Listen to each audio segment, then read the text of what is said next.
Hello, Fightful Faithful. Welcome to another episode of the Sour Grabs Tuesday show that we do here, and we talk about NXT. It's your Sour Grabs And NXT post show for July 16th. I did my interrupting cow impression. Get in your super chats, get in your humper chats at humperchats.com. Leave a thumbs up on this here video. Would you be so kind as to just throw a thumbs up? It helps people find us in the algorithm. And my God, if you haven't subscribed to Fightful Select, what more do you people want? Okay? You get all the scoops that you possibly could. You get me and Alex doing pay-per-view and PLE post shows. You get access to the Discord. We're normal or weird people in the realm of normal. Like they know what normal... Not being uncomfortable on the internet, people. Hang out in the Discord and talk about wrestling. You get Sean's Q&A show. You get the Ask SRS channel where you can just ask him for anything he wants. And you get me and Alex doing a 2-hour and 20-minute Raw review where we had some questions about the kayfabe HR department and how they extended Drew McIntyre's suspension for being mean to a referee, but are fine with homicidal maniacs running around. And Alex, tonight we find out they're fine with just violent maniacs running around here too with Bronco Jensen. But head over to FightfulSelect.com. Best $5 in the biz. I said to Sean we should do like a little video of like all the things that you get on Fightful Select. I'm gonna keep bugging him about that because I want you guys to know like the value. We can say it all we want, but there's so much happening at FightfulSelect.com. So head over there. Best way that you can support us. But Alex, it's rare that I outsour you. And I fear that it may happen tonight. I was looking at my notes and they are, I'm gonna say it, not very nice. I had a lot of complaints about this episode. And I feel kind of like I'm infringing on your territory because honestly, I feel like a lot of it is justified, but there's a lot in my notes that are just minutia. No, it's worthy. You got it. Listen. When I say everything sucks, I don't mean like everything is abjectly terrible. I mean that in everything there is a little bit that sucks. So nothing is perfect, and everything has something in it that is a flaw. Everything sucks in some way. And if anything is not perfect, it is therefore terrible. And this is how my brain works. And yeah, I think it's beautiful. Like everything really sucks isn't. a little bit. Isn't. It is caused nothing but pain in my life. But it has brought me in front of all of you people. So all of you people. Hey, we were talking before we went on air about what we should do for puns tonight, and you said you thought bird puns because Ren Sinclair was so memorable in this episode. And I said, well, that's also a nice thing because these pucks. See, I did it. What a nice tribute. That was not intentional. Hockey puns. No. These puns all started because you called Duke Hudson Duck Hudson, and we went on a waterfowl tear, and now you have a statue in his tribute. Yeah. So we're going to go in the direction of birds and a nice tribute spot to where it all started. Yeah. Waterfowl. Yeah. For the puns. So yeah. Birds and or waterfowl. Hell yeah. Things with feathers. Yeah. If you want to do things about if you want to do a pun that's just boa. Because that has feathers, you know what I mean? And you just say boa because that was a guy who used to work here. Remember that? Yeah. As was Jesse Ventura, who wasn't boa, but he big wore big one. fan. Yeah.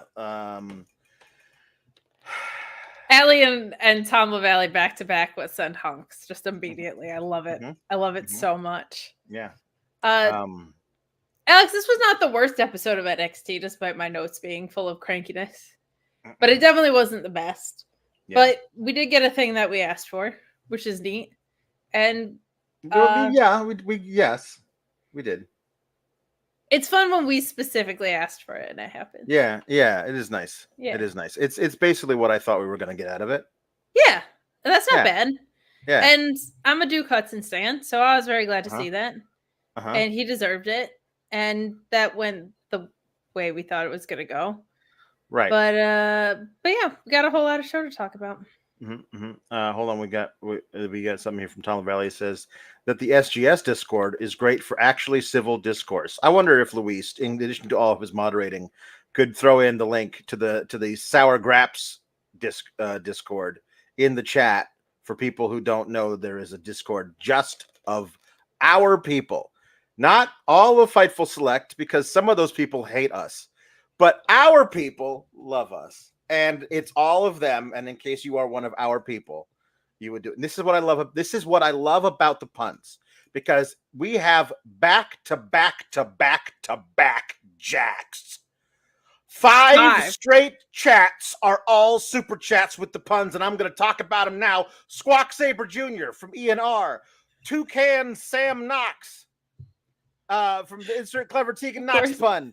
Chris Perez says Bam Bam Bigaloon. Pieces says Quack Saber Jr. And Just Ricardo says Big Bird Show. Well, oh my God. Big Bird Show. They could not decide whether it was heel or face with Big Bird constantly. But here's my favorite part too. Not only is it 5 in a row, but you know how we're always like, we're selfish and we're just here to pop ourselves? That's not what the chat does. They're here to pop us. We got 2 ZSJ puns and a Bam Bam Bigelow one. True. It's true. 3 out of the 5 were like for us. We love you guys so much. Yeah. Okay. All right. We start off with the Rascalz making their entrance, talking to the camera. Rascalz. And then we get Gallus making their entrance, talking to the camera, but like, these rascals are here on the way, send them back to TNE. And then we get a trios match that is great, except for the nonsensical thing that they had to shoehorn in to give a reason for a very odd feud to happen. Scotland. In NXT. So the match was excellent. It was cool to watch the Rascalz all together again. They had really good dance partners in Gallus, the perfect foils for their type of stuff. Truly, they gave a really good. They gave them enough time. We got to see that ridiculous move that never made any sense to me, where Zach Wentz does a backflip, and if Wesley doesn't shove him, he just lands on his face. But you could just turn. There's no reason to do a backflip like this when you could just do a backflip like this and land on the same thing. You shouldn't. I don't understand. That's an unnecessary thing that you've done. You could it's just too complicated. You know what I mean? Where I'm a giant hypocrite. Uh-huh. I cannot stand Jay Lethal's finisher because there's a superfluous handspring on it. Drives me crazy every time I watch it. Yeah. But if it looks extra cool, I'm fine with it. No, this to me, this has always looked extra dumb. It is, but I think it looks cool. Logically it's stupid, but I think it looks cool. It's so hard for me to take anything that is logically stupid and make it into cool. No, it really is. It really is. It's I'm so surprised. It's really hard for me to do it. It's really hard for me to do it. Have you ever done it? Has there been a single instance on record where something has looked so cool but made no sense, but it was so cool it overcame? I mean, this is really logically dumb though. Like this is like he's doing a backflip, but he could easily just backflip onto somebody. But he decides, I'm gonna do it in a place where if I don't get pushed, I'll land on my face. And thankfully, my friend is here to push me. I just do the backflip onto the people. It requires the same amount of effort from you and doesn't require a second person to do it. Yes, it's perhaps if his best friend was not there, he wouldn't. But it's kind of like a trust fall. You're like, my friend is here. I'm going to test out our friendship and look cool doing it. You famously hate friendship. This is the crux of things, because I am sporadically anti-friendship. I am pro-friendship in some Some cases, but most of the cases I am anti-friendship. Well, you weren't last night when you were making fun of me for loving the home run derby, Alex, were you? Fancy batting practice. FightfulSelect.com if you want to hear me get chastised for loving the dinger derby, but yes, you are sporadically anti-friendship in the same way that I am sporadically anti the daughters of people I adore, namely Bryan Danielson and rarely you, but sometimes. Yeah. See, the thing of it is that my anti-friendship agenda is flexible because, like, the friendship between Samoa Joe and Hook is the purest form of such, and so I love that. And I guess if Hook wanted to do a backflip and Samoa Joe wanted to push him onto somebody, I suppose I would. No, I would still hate that. I'm sorry. You still would, because you would do the thing that they already did, which is say, why doesn't he do the walkaway spot? And he does do the walkaway spot because that fits their story. You hate friendship. This match was really, really, really fun. Nice to see Gallus like back in proper action. I know we talk about how bad Booker T is, like, decently on here, and some of it is taste, and some of it is he's fundamentally bad at his job. Today, we're gonna get to the Joe Hendry coming out of commentary thing. Hearing Vic Joseph actually clarify who was in Gallus, like 200 plus day tag champs, weren't they? For Booker T. For a while, yeah. Who announces his product every week. Never mind, like, the Rascalz coming in here is a huge deal. MSK was in here before. Like, that is bad enough that he doesn't know who the Rascalz are. To have to clarify who Mark and Joe Coffey are is like, it interferes with my enjoyment of the product. Benign commentary is bad enough because you're just talking and not adding value. Not like us who add so much value and sing and give you like, not everybody can be us. Okay, get it. But right, no, it's true. We are so important. We are. We're entirely unique. But we are very unique. But actively bad commentary just standing in the way of my enjoyment of the match, like, it kills me. It kills me that this is a company that had Morrow and Nigel at the same time at one point in the NXT world and punted them. Like, it is so frustrating. Like, the recycled lines are annoying, but when you just don't know who 5 of the 6 competitors are, and you announce this every week, come on, man. This is my conspiracy theory here. Everyone remembers that program, WrestleMania program between Triple H and Booker T. I think Booker T only agreed to do that program. It was horribly racist, and also where he took one pedigree and then Triple H took 7 minutes to crawl over to him and pin him. I think he did a little thing where he put it in writing. He says, several years from now, maybe even decades, I'm going to be in your employ as a color commentator, and you will never be able to fire me.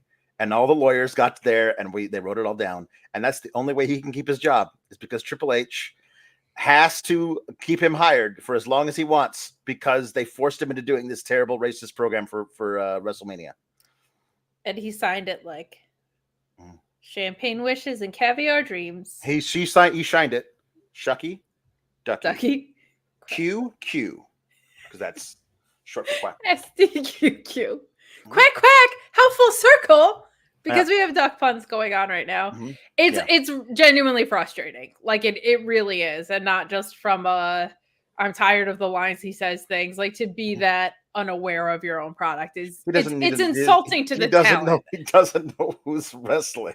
He doesn't know it's a 6-man and he doesn't know 5 of the guys, Alex. Man, this is very bad. Anyway, that's unfair to the talent. That's unfair to the talent. The match was awesome. Yeah. Love Gallus being back around. The Rascalz are great. We knew this. And then Joe Hendry was on commentary because Scotland.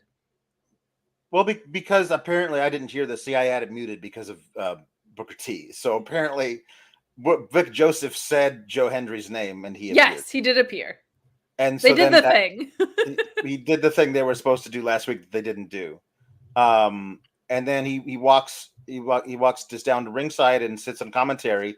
He doesn't say a whole lot, because mostly it's just him trying to wave off Booker T, going, "Why are you here?" And it's the funny thing, because that's the question I ask about Booker T literally every week. Why are you here, Booker T? It's weird that he's asking somebody else the same question.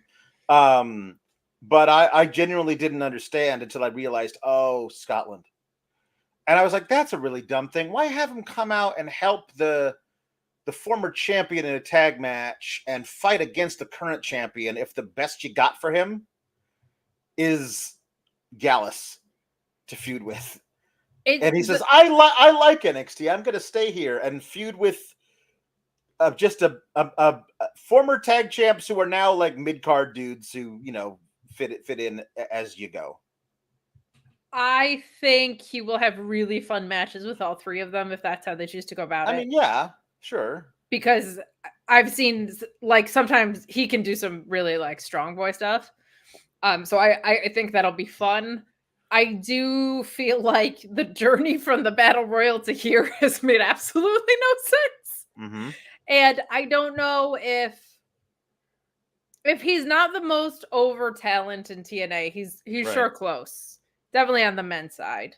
Yeah. And I don't know if Gallus is the best use of it unless he's going to call for backup for some sort of 6-man program. When is Slammiversary? Soon. Like, let me look it up. He's in the, like, there's a 6-man elimination main event for the title, for like the top title. Oh, it's Saturday. Wow. So like it's this friggin' weekend. We have Death Before Dishonor, SmackDown, and Slammiversary. Fightful YouTube, guys. Stay subscribed. Now, here's the deal.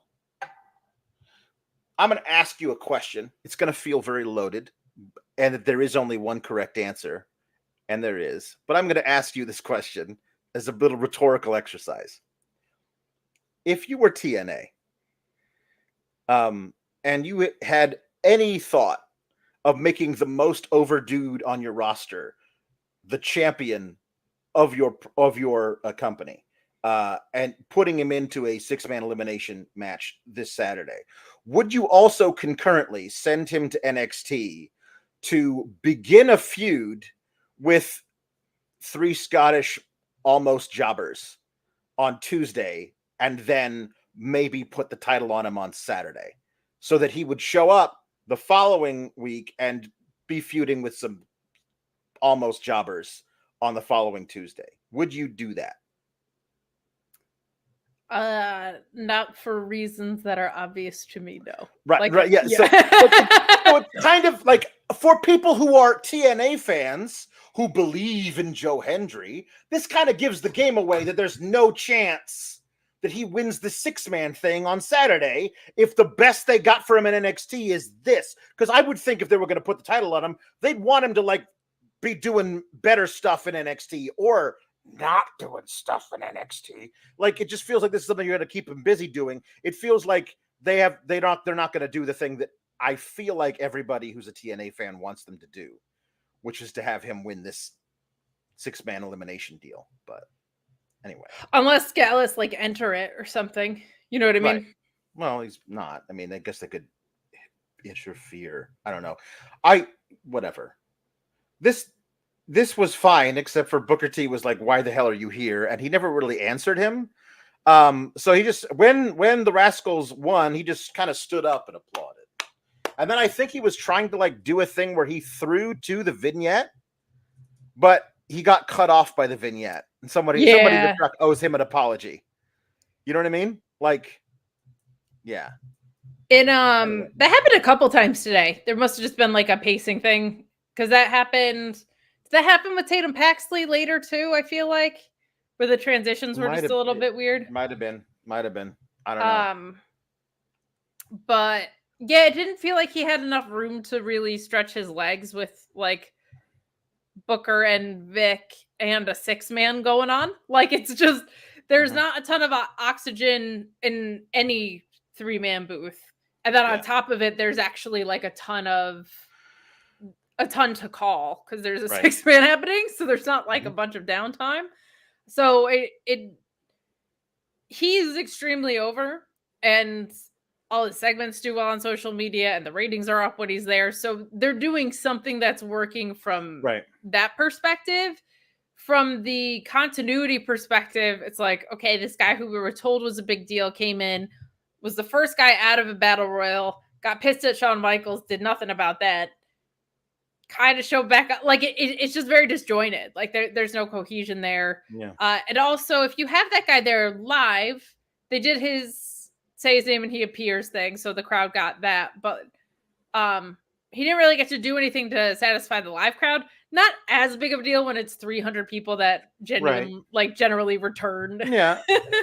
But it's just odd. It's an odd use of him, but there's also a lot of stuff that interpromotionally we don't see, right? So yeah, there was the vignette that he was supposed to throw to, but then got it cut off by, was narrated by him about him showing up last week, but then lied. She just had him lie. It's like Trick Williams was looking for a tag team partner, so he did whatever he said the name of the. No, he didn't. He never once did that. Not on camera. He may have backstage, but he definitely did not do that. So again, and there were Wesley was like also right there, but not even like other people. But he's the vignette says that Trick Williams said the name Joe Hendry, which he did not do on camera. And so they are lying to us. They love to gaslight us about stuff like this. It's fine. It's just what they do. It's not fine. It sucks. And then backstage, he kind of confronts Gallus and says, I like it here. I'm going to be staying around for a while, which is, I guess, cool. You know, like, I don't know if the partnership is getting more eyes on TNA. I don't know. It is live at least because they sold out really, really fast, which is good. Well, which is good, but like they're doing some. The people who are into TNA will go to their live shows. You know what I mean? They weren't selling out though. Well, but I genuinely don't know. Like, I don't know if Charlie Dempsey popped ratings. Like, I have no idea. So I genuinely just am clueless. I try to stay as clueless to ratings news as possible because it's an annoying thing, and I'm not an ad exec, so why would I care? Is my take on it. Don't know. But it does seem healthy. I know when AEW and TNA did, I think it was during the pandemic, right? Nobody was even there, so they didn't even have a live barometer. I know when Kenny was there, he spiked ratings a ton, which was awesome. But then that fizzled out. I don't know. I don't know if the NXT cachet is carrying over the other way, but I know live they sold out fast, which is awesome. This weekend will probably be the biggest tell of that. It's their biggest event of the year. There's going to be all this going on while it happens, right? I'm sure people will show up. They'll probably I'm hoping they send someone from the main roster because so many people have history there. Yeah. We'll see. We'll see what comes of it, but it's nice when promotions work together. It's just, it never goes smoothly. Like, it didn't go smoothly with AEW and TNA. It doesn't go smoothly outside of Forbidden Door with AEW and New Japan because titles get held hostage. The matches are always amazing, but this is just weird. Like it. Yeah. This was weird.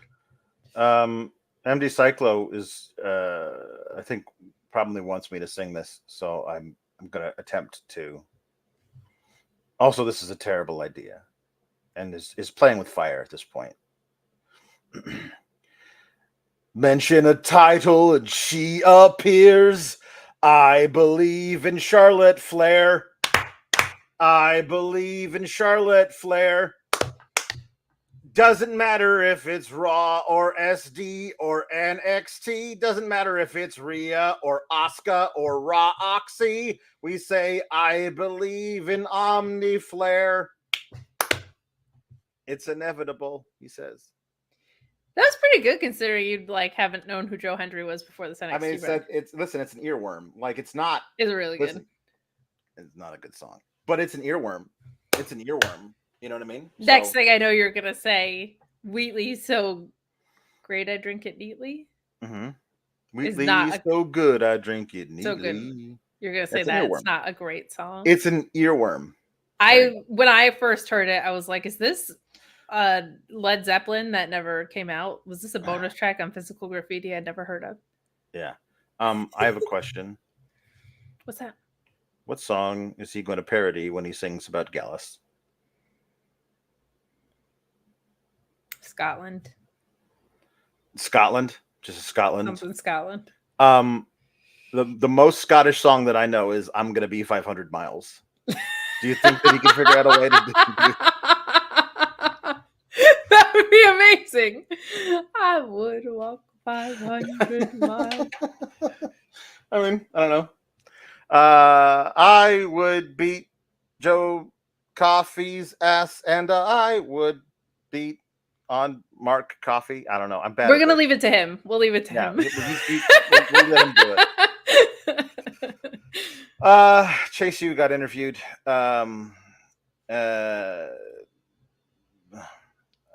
Next segment. Mr. Chase said swear. He did. Crazy. You know what today did? You know what today proved beyond a shadow of a doubt to me, Kate? The Duke Hudson deserves better. Yeah. He just deserves so much better. They kind of all do. No, they don't. No, they don't. They've made their bed. They can sleep in it. Duke Hudson is worlds better than this. As far as like ceiling to, I feel like they all deserve better from the perspective of like when we got an authentic promo from Thea Hale today. I liked that much better than her being the human version of cocaine. When I look at what I think people could be right now versus what they're being utilized as, that gap with Duke Hudson is insane. Thea Hale is young and growing. Harlem Bravado, like, or Mr. Chase, Andre Chase, I feel like is actually, I don't think the creative utilizes anybody well, but I think he does very well with what he's given. But like Duke Hudson is such a complete package that him being tied up in this is not good. He's so like the could be Andre a superstar. Andre Chase thing is so damn tainted for me. Like him, like I think anybody else could possibly break out of this and to go and do something good. But he like I will never not see him in the sweater and the button down. Like I just won't. I won't ever. You've ruined him for me. Poor Harlem Bravado. What a great wrestler he was before you gave him this gimmick. And I just can't. I believe in repackaging. That's a hell of a repackaging. Apparently, Joe Hendry already has a diss track for Joe Coffey, which is a parody of Hero by Enrique Iglesias. I look forward to looking that up. All right, cool. And Bad Apple Jam Treebeard says, I mean, Joe Hendry does have history with all three of the Gallus boys from his days in ICW. Cool. I wonder if they'll bring that up ever on this show for people who don't know that. You know what I mean? Like he might. I hope so. I hope so. But he might insist on it, and they will go, "What you do?" Because they don't know anything. You know what I mean? So, and Tim McFowle says NXT is wild. It's either the best thing on WWE, like the opener of the show and the main, or the worst thing in the world, like the All-Star uniforms. All-Star uniforms are not great. I'll give you that.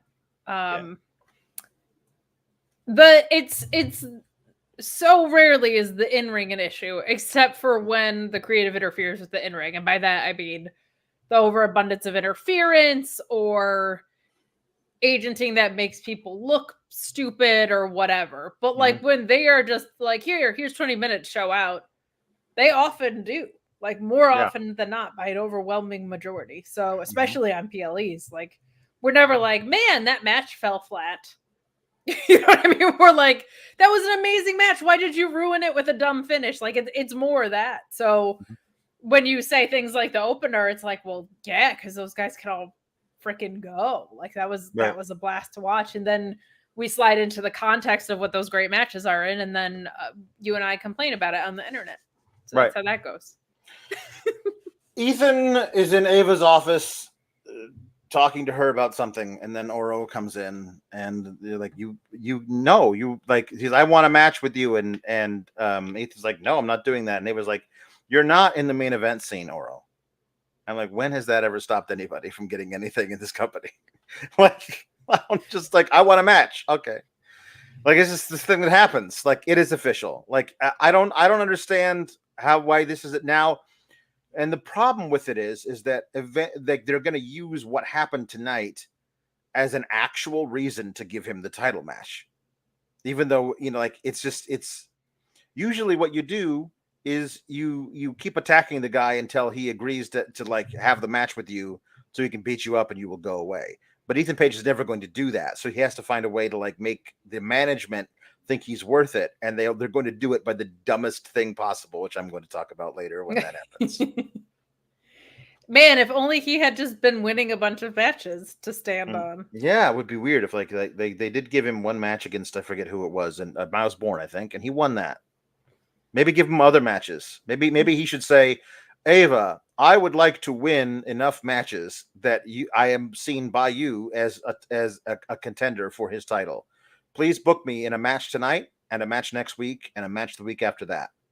And if I win all three of them, perhaps you will see that I am worthy of a title match versus Ethan Page. Or I could do a really dumb thing later, and that'll work instead. Like, he could have beat everybody but Javon Evans, who was in that triple threat, or you know what I mean? Like, he could have beat Sean Spears, or yeah. They love people winning by nefarious means. Mm-hmm. So, like, I don't know. Yeah, what they end up doing is silly. Akil is very right. So, like, you want to defend your title? You're going to defend it tonight. And Ethan's like, fine. How about Dante Chen? Fine. And I'm like, didn't Dante Chen lose the feud versus Lexus King?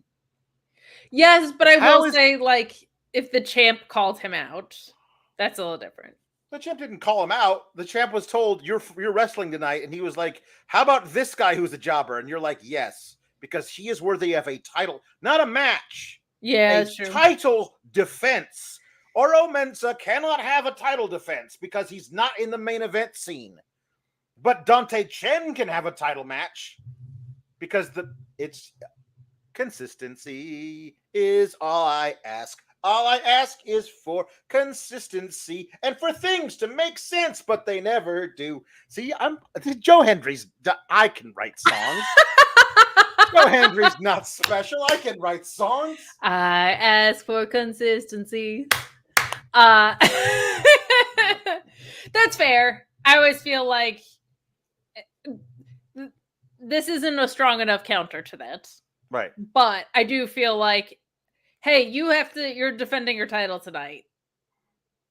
You weren't planning on it, but now I'm telling you have to. Him being able to pick who he does that against feels fair. But it doesn't justify the initial reasoning of Oro Mensah. Right. I do like that Ethan Page, from his perspective, was like, that guy's coming off a couple of losses. I haven't been around here that long. But yeah, that part's good. Separately, that makes perfect sense. Yeah. It just doesn't jibe with the thing that Ava said, which is you can't have a title match because you're not in the main event scene. Ethan, pick a guy. Dante Chen. Okay. That guy's in the main event scene. I don't feel like that. Whatever. Okay. In her defense, she spread very thin with the amount of security breaches that are happening around NXT. Thea Hale was told that Roxanne's match talking was next, and she ran off, and Ridge Holland came out, and she was going to attack her backstage. Thea was, and Ridge had to pull her back from doing so. And then Roxanne came out to cut a promo about how nobody can beat me. Julia's coming. Stephanie Vacquer's coming.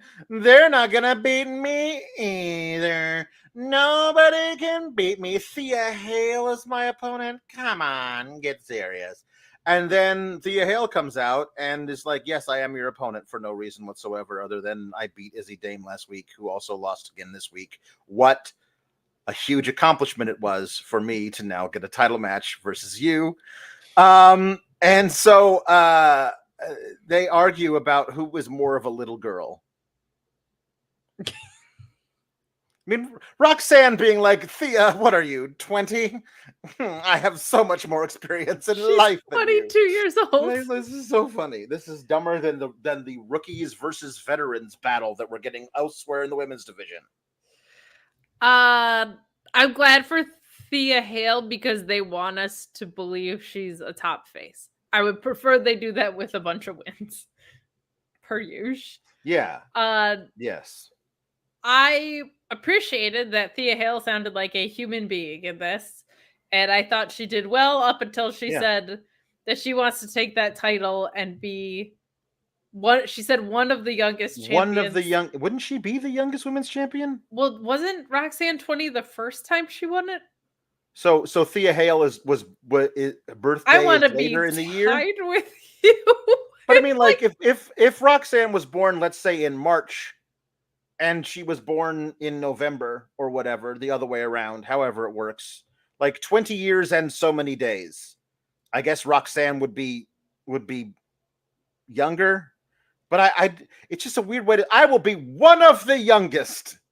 It's weird because Roxanne's definitely the youngest 2-time champion, right? Yeah. So that just felt a little off to me. That's not her fault. They gave her something dumb to say. But I like when Thea Hale's allowed to sound like a person because later she gets it explained to her that it's bad to break somebody's arm. It's going to cost you a match. And she came across like an idiot. Oh. She cannot be both of these people. No. Pick one. Yeah. Preferably the one that has like done this before ever a single time has watched an episode of wrestling television. I think this is a good intermittent defense until the challengers of Julia and Steph. Okay, the youngest champ ever is Saraya. Paige was apparently younger than. Oh my gosh! She won it the first time. Okay, that makes sense. That is crazy. Jeez, what a baby she was. You forget that she had to retire by like. It was like I don't know what this. It's 10 years ago. No. I think she's 30 now. 2014. 2014. So it's over 10 years ago that happened. That's crazy. God. Rox is close by some months apparently. So that makes more sense then because she would be one of the youngest. Yeah. Okay, good. I will be the 3rd youngest women's champion ever. Doesn't have a great ring to it, but and I wouldn't have even thought twice about it if Roxanne wasn't so damn young herself. Right. If she was like, I'm one of the youngest, I want to be one of the youngest champions ever, and the person standing across from her doesn't have 17 years on her. You know what I mean? It was very funny to me because when she says, Julia's coming here, Stephanie Vacquer or whatever, and I saw so many accounts on Twitter going, ooh, she named, was it pretty public that they signed both of them? Neither of them has debuted in NXT yet, but it's pretty public that they were signed by WWE and will be debuting in NXT. So yeah, but it's weird that people. It's still cool. I guess, but it wasn't like it's cool. It was like, oh my God, she said the thing you're not supposed to say. You know what I mean? And I feel like it's perfectly reasonable for her to. No, they signed and acknowledged it within the company. It wasn't like she's. Yeah. I guess Julia. She's not like she was breaking news or something. No, she's not. Yeah, I don't know if did not Corey mention Julia. I'm trying to think. I don't know. That might have been a thing. They might have not said Julia's name on NXT programming before, which would be cool. I suppose. But those matches are going to rule, so I'm excited. So here we go. Apparently, if Thea won the title, which she won't, she would be the youngest. She would be younger than Saraya was when she won it. Because Roxanne. She's not gonna, but that's cool. But she should say that then, not one of the youngest. I would be. When I beat you, I will be the youngest women's champion ever. As opposed to one of the youngest that has ever been. It would have gone right over my head if Roxanne wasn't 22. If it was Mia Yim standing there with the title and she said, "I want to be one of the youngest champions of all time," wouldn't have thought twice. But I was like, isn't there a year and a half between them or so? Yeah. So that's all. But it was nice to hear Thea Hale sound like a human being. Mm-hmm. That's nice. I'm for that. Bad Apple Jam Treebeard says, now I feel old because John Cena debuted on SmackDown before Rox or Thea were even born. Now, why you got to do that? That's so gross. Here you go. Luis is going to make us feel older. He always does. How old was he when WrestleMania 2000 took place? Oh, no. Our sweet, precious Luis?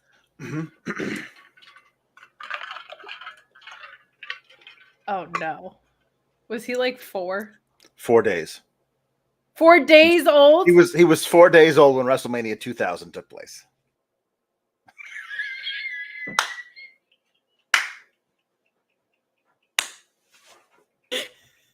Nope. Say his name and he disappears from dropping that knowledge. I believe in Luis Polito. I'm kidding. Luis is our hero. Also, Bad Apple Jam does say this. Rox didn't mention Delta, aka Rox fears Delta. Ooh. I don't think it's been announced that she's coming into the company. I know that it seems the most likely, but yeah, y'all are in for a treat wherever she shows up. I mean, she freaking rolls. She had a WWE tryout. She's doing a goodbye tour in Australia. If you put 2 and 2 together, but I just want to clarify that hasn't been announced. Right. It would actually be really cool. I don't think they'll do it, but if they like teased Julia or Steph and then all of a sudden out comes Delta, would be cool. Yeah. So Roxanne, did we do our greetings? Did we have more? We didn't have any. See, like we didn't have any when I started doing it, so they came in late. So where's my dad? I don't know. I don't know where your dad is. I'll text him when we get to an ad read. So Roxanne baits Thea Hale into a brawl so she can like put her in a crossface, which Thea Hale gets out of, and into the Kimura, which Roxanne gets out of, and into the crossface, which Thea Hale gets out of, and into the Kimura.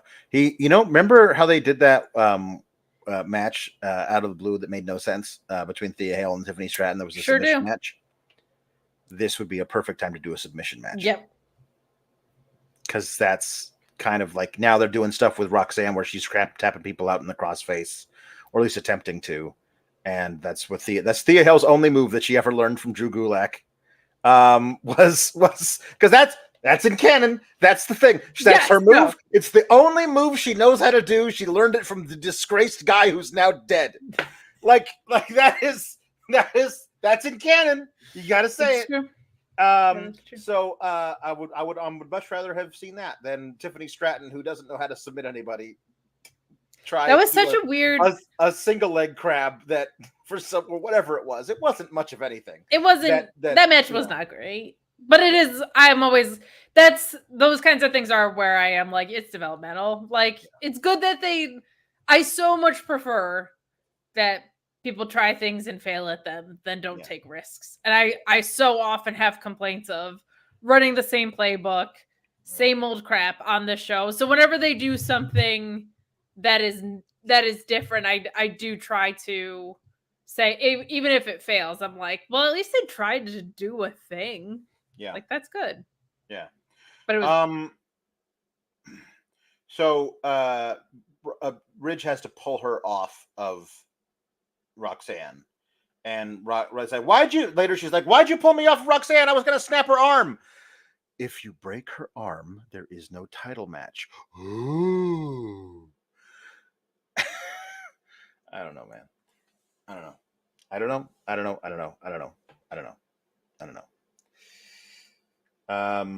Hold on. There you go. Akil says, so what has Andre Chase taught Thea? I don't know. Trigonometry 101. I don't know. What do they learn? You're muted. Why are you muted? Unmute yourself. There you go. I don't know. Did you think I was going to start talking about the home run derby or something? I don't know. I don't know. You were going to talk about something, but you would have thought I was talking about the Dinger Derby with the way that I was just muted. But you know what? I had a funny little BlueChew joke yesterday, but we didn't have a BlueChew ad about the Dinger Derby about you can't go the distance with your Were there dinger. any dingers in the All-Star game tonight? Worry about. Shohei Ohtani hit a dinger. I mean, I was mostly watching NXT, so I didn't get shamed. But yeah, of course there were home run derby dingers or All-Star game dingers. But if you got to worry about your own dinger and it not quite making it out of the park. BlueChew, main event performance, main event confidence, and a main event deal. Go to BlueChew.com and use the code FIGHTFUL, and you will get BlueChew with their first shipment for free. Shipment? Yeah, I said shipment. No waiting in line at the pharmacy, no awkward doctor's visits. You take their online exam, and then if approved, it's shipped straight to your door. That's right. Same active ingredients as Viagra and Cialis, but in a chewable form and much more affordable. How can you pass up on this? How can you pass up on that confidence? How can you pass up on that performance? How can you pass up on making your sex life better? That's what BlueChew is here to do. You don't have to have a problem to use BlueChew. Just get that additional performance. BlueChew.com and the code FIGHTFUL. I broke Alex. That was fun.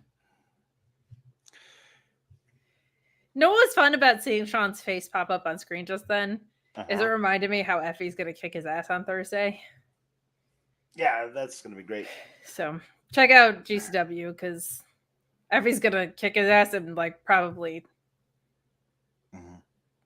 have 2 scoops of his own for talking about butts. You know what I mean? So right. It's totally true. Effie versus SRS.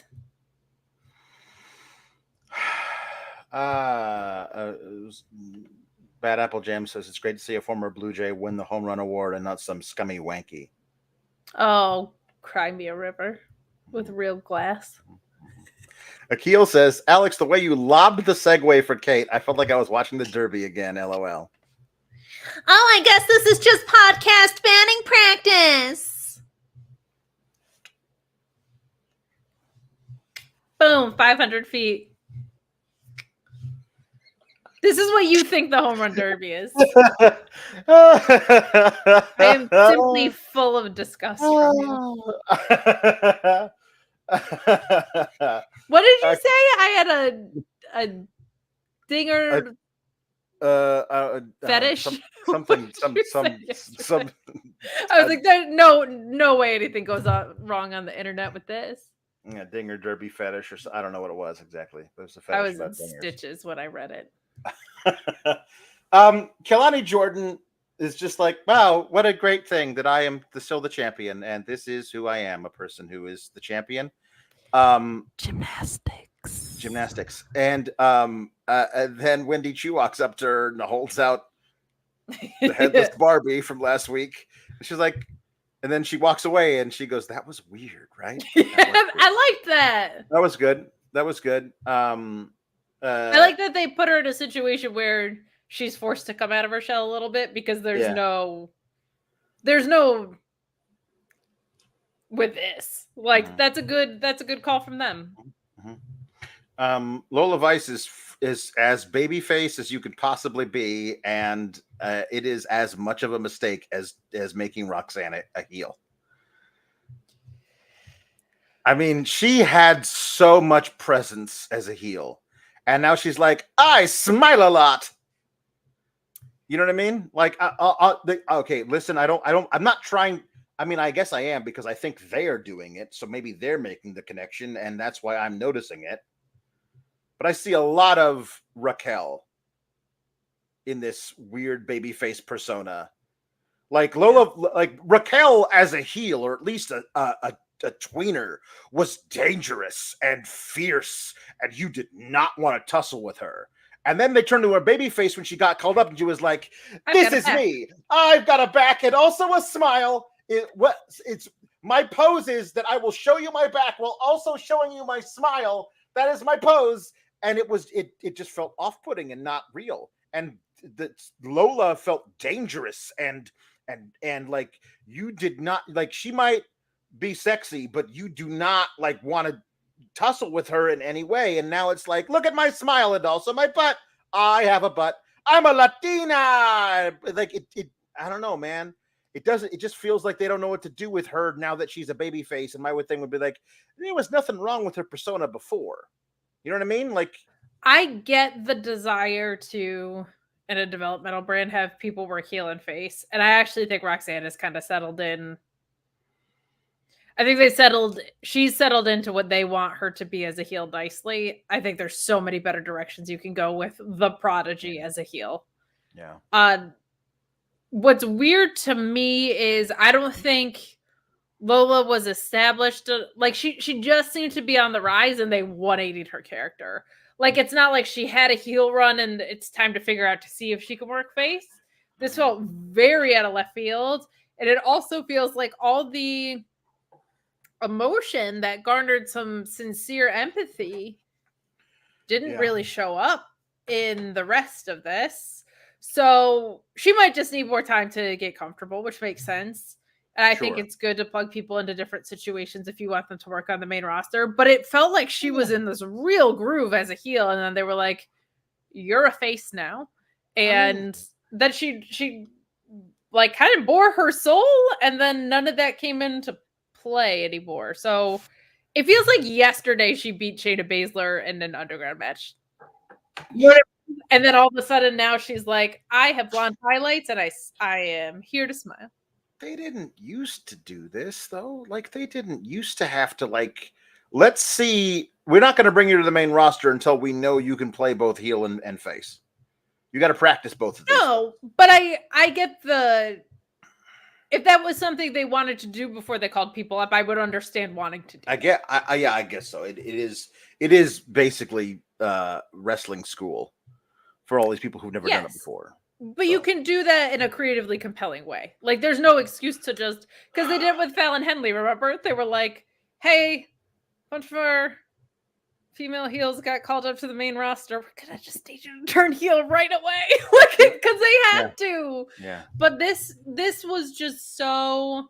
It was such a hard babyface turn. Yeah. And then it feels like all of the ammunition that she built up with the story about her mom and her journey just kind of went away, and now she's just happy to be here. So I hope we get a balance of the emotionally charged version of her that we had to come back into the fold here.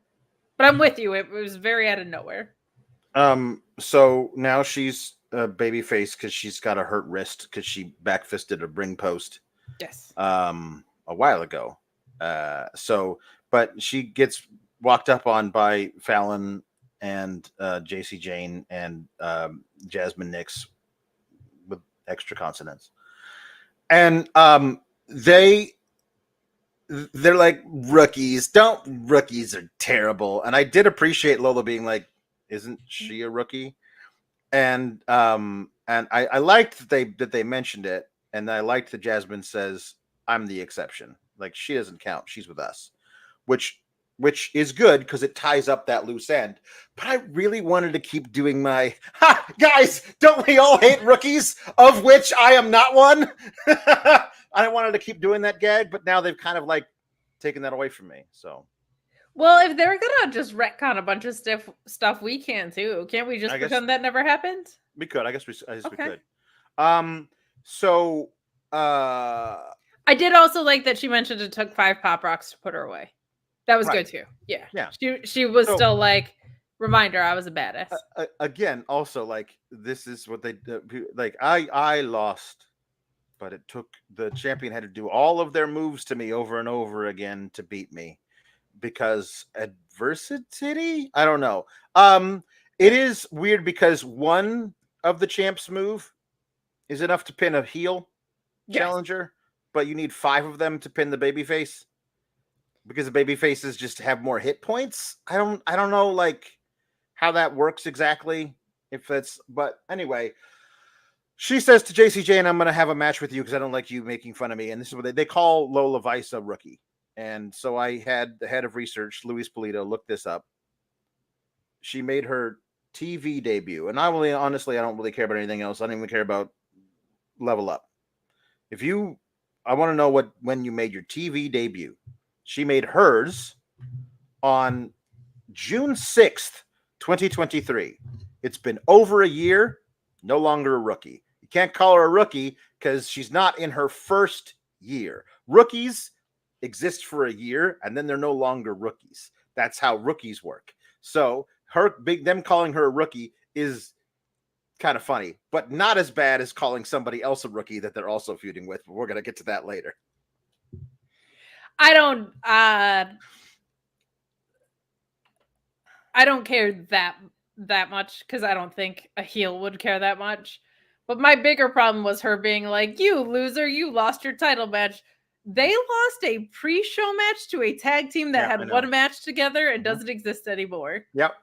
So if you're gonna, what have you done for me lately about it? Yes. I need Lola Vice as a face next week to come out with. Yes. Remember when you were tag champs and then you haven't done anything since in the title picture? She needs to come out with a strong promo about that to check that behavior because she didn't tonight. So that was kind of my bigger gripe for the segment. Right. You are technically correct, but I don't think anybody's keeping track with a note. If you're enough of an asshole to big league people, you're not keeping track with a notebook about when someone turns from a rookie to somebody else. Yeah. Lola did have her match versus Jacy Jayne and defeated her via a spinning back fist. I'm done with the mask. I'm done with it. Yeah, it never made a lot of sense. I'm assuming her nose is not broken anymore, and otherwise she wouldn't be cleared to wrestle, and you could take the mask off. They're not doing a "I'm so ugly, I'm hideous, don't look at me" thing, so I don't know why we're doing the mask at all. Anyway, Lola fights from underneath, shakes her butt,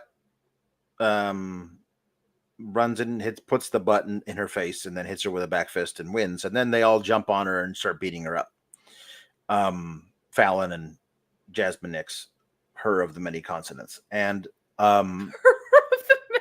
so that's that's grammatically incorrect. She of the many consonants. She of the many consonants. And then here comes Lola Vice's best friends. It's Sol Ruca and Carmen Petrovich. You know, the person who is such good friends with Lola Vice that they would risk their own neck to save her from a beatdown. I'm trying to remember do you remember all of those scenes they showed us of them being best friends? Remember how they were a tag team for several months? And they even teamed up to fight against Natty and Shayna. Oh, no, wait. It was the same four people, but it was a different alignment. And yeah, I feel like that just fucking ended like last month. Where like Carmen Petrovich and Lola hated each other, despised each other, had a whole feud about it where Natty and Shayna had to get involved, and that never got resolved as far as I know. So Carmen Petrovich is now best buds with Lola because rookies versus veterans. So Ruca, of course, being a rookie, oh no, wait, she made her debut in the summer of 2022. So she's a full-on veteran. So my thing, because the debut thing is weird too, because they debuted Oba Femi and then they took him off TV. So Ruca was injured, which is different than being taken off of TV to develop. Right. So that one makes less sense to me. But also, like, Jacy Jayne needs to be upset with the fact that she can't buy a win from these rookies. Right. Like, if you're pissed at these rookies and you keep losing to them, you have to be pissed at them because you keep losing to them. Yes. So, like, I need that creative done for this to work at all. Carmen and Lola just being on the same side because babyface. This is the new. We have moved past because gymnastics and into because babyface is maddening. Yes. This is very true. No, they have been feuding with the vets at least. Yes. Listen, you're not going to find many tropes that I hate more than the enemy of my enemy is my friend. Like you got to find a way to like make it work other than just that. And I've always hated it. If you're going to do that, that needs to be said. There needs to be a communication of, look, I don't really like you, but I can hate them. Like there has to be there. It can't. And maybe they will do that next week. Maybe they will clear up that loophole. They absolutely took a new favorite bit of mine away from me by clearing the whole. Yeah, we know she's a rookie, but she's with us, so she's fine. I thought we were going to deny that happened, Alex. No, I'm not. Listen. You know what? That's what you get. That's what you get for dogging on the Dinger Derby. You got a bit ripped from your cold hands. That may be it, but also I cannot stoop to their level. They gaslight us. I will not gaslight our audience. Not even. You know what I mean? Once? Not even just this once. I won't do it. Respect. I won't do it. Ryan also says the Sol Ruca had an injury redshirt year. So she's technically a freshman, but she's qualified. She's a redshirt freshman. Got it. On the team. That makes sense. So I guess we're gonna get more of this silly rookies versus two veterans and a rookie, but it's okay. She's with the veterans. Like they couldn't find weird when Mia Yim is standing right there. They couldn't find a third veteran? No, because all of them got called up to the main roster. And call down a main roster person that has history in NXT. They do all doing that. You keep doing that, so why not? But no. I will say it's kind of cool that there is one thing they do a good job of is their talent rotation of women's wrestlers, and they have some cool new ones coming into the mix. Yeah. So that could get really fun if they want to expand this. Yeah. But I appreciate that they're doing a bigger story because they have a ton of women that they use. So now they have a world title, a mid-card title, and a multi-woman feud. That's a pretty good way around the fact that they took your tag titles away to do absolutely the fuck nothing with them. So good on them. Make it good though would be the next step. It's cool you're doing it now. Make it a good story. Yeah. Honestly, do you know what they could do? Because they're doing absolutely nothing with her on the main roster. Simpler. Bring old prawn accountant back. She would absolutely be the third person in this triumvirate. Actually, I believe she was before this, how long this stuff's been going on, before she got drafted at the end of April. She was hanging out with Jacy Jayne and Fallon talking about how much they hated rookies, and then she got drafted. She's had one match on the two matches on the main roster, and I don't know if she's Adam Pearce's assistant or not. Nobody does, not even them. You know, if they brought Cora Jade back, if she's healthy, could even just stand around and cut promos, she would fit for sure. 100%. So Javon Evans has a match versus Brooke Jensen. Now I don't understand why Brooke Jensen gets. I mean, he gets the match because presumably Javon Evans wanted to beat him up for attacking him backstage and taking him out of the tag match main event last week. So maybe it was Javon Evans who said, "I want this match," and they were like, "We will grant you this match."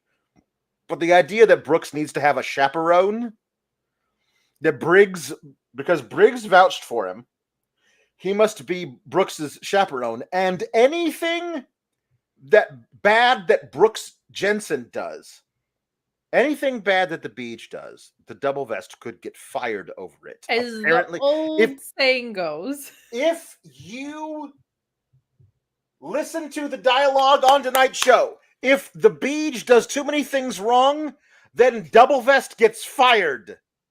That is a terrible thing to I'll volunteer for that. That sounds good, says Double Vest. What?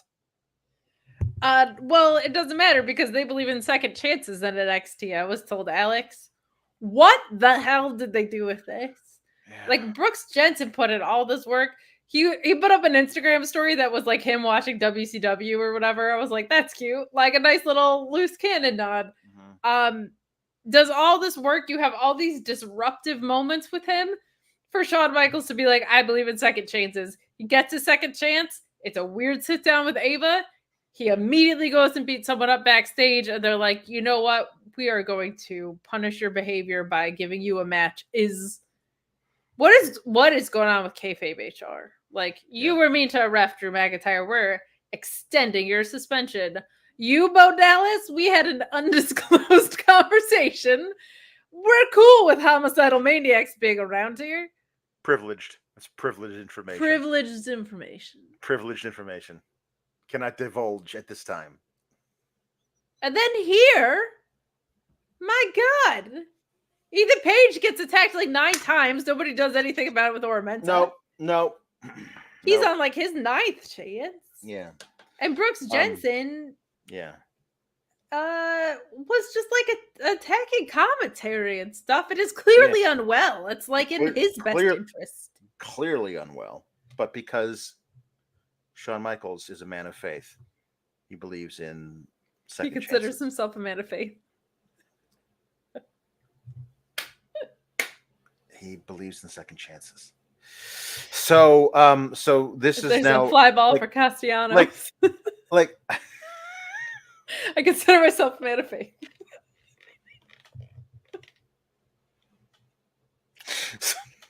So, I believe that's another strike.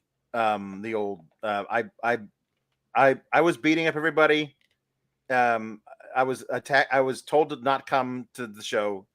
I came to the show. You had to arrest me. You gave me my job back, and I immediately attacked Javon Evans for no real reason to make an impact. And then I had a match with him, and then the match, like, Beach was doing some interesting stuff. He did a full-on, like, twisting Rob Van Dam leg drop from the apron. I was like, what the hell is that? I didn't know you had that in you. That is very funny. And so... you know what they should have done with Double Vest? If he had been wearing 2 vests this whole time? Be like, look, we're not going to fire you for someone else's actions, but we will take 1 vest. We will strip you of your vest.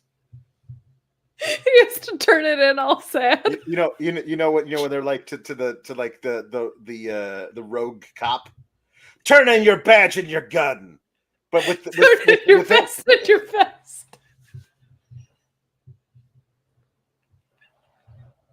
See, like that, I was gonna do it.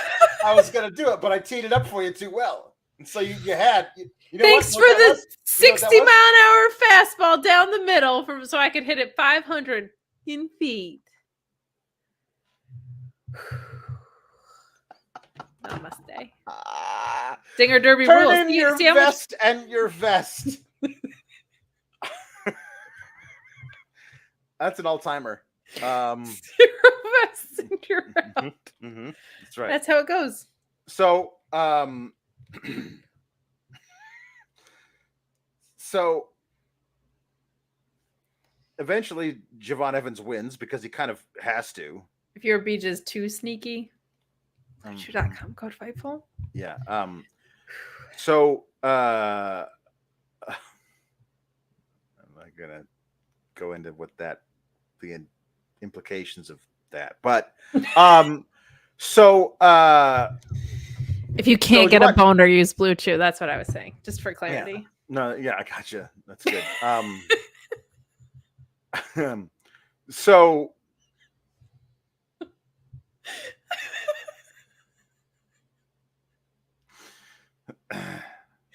it's so much fun to just like ruin your life. Yeah, it is.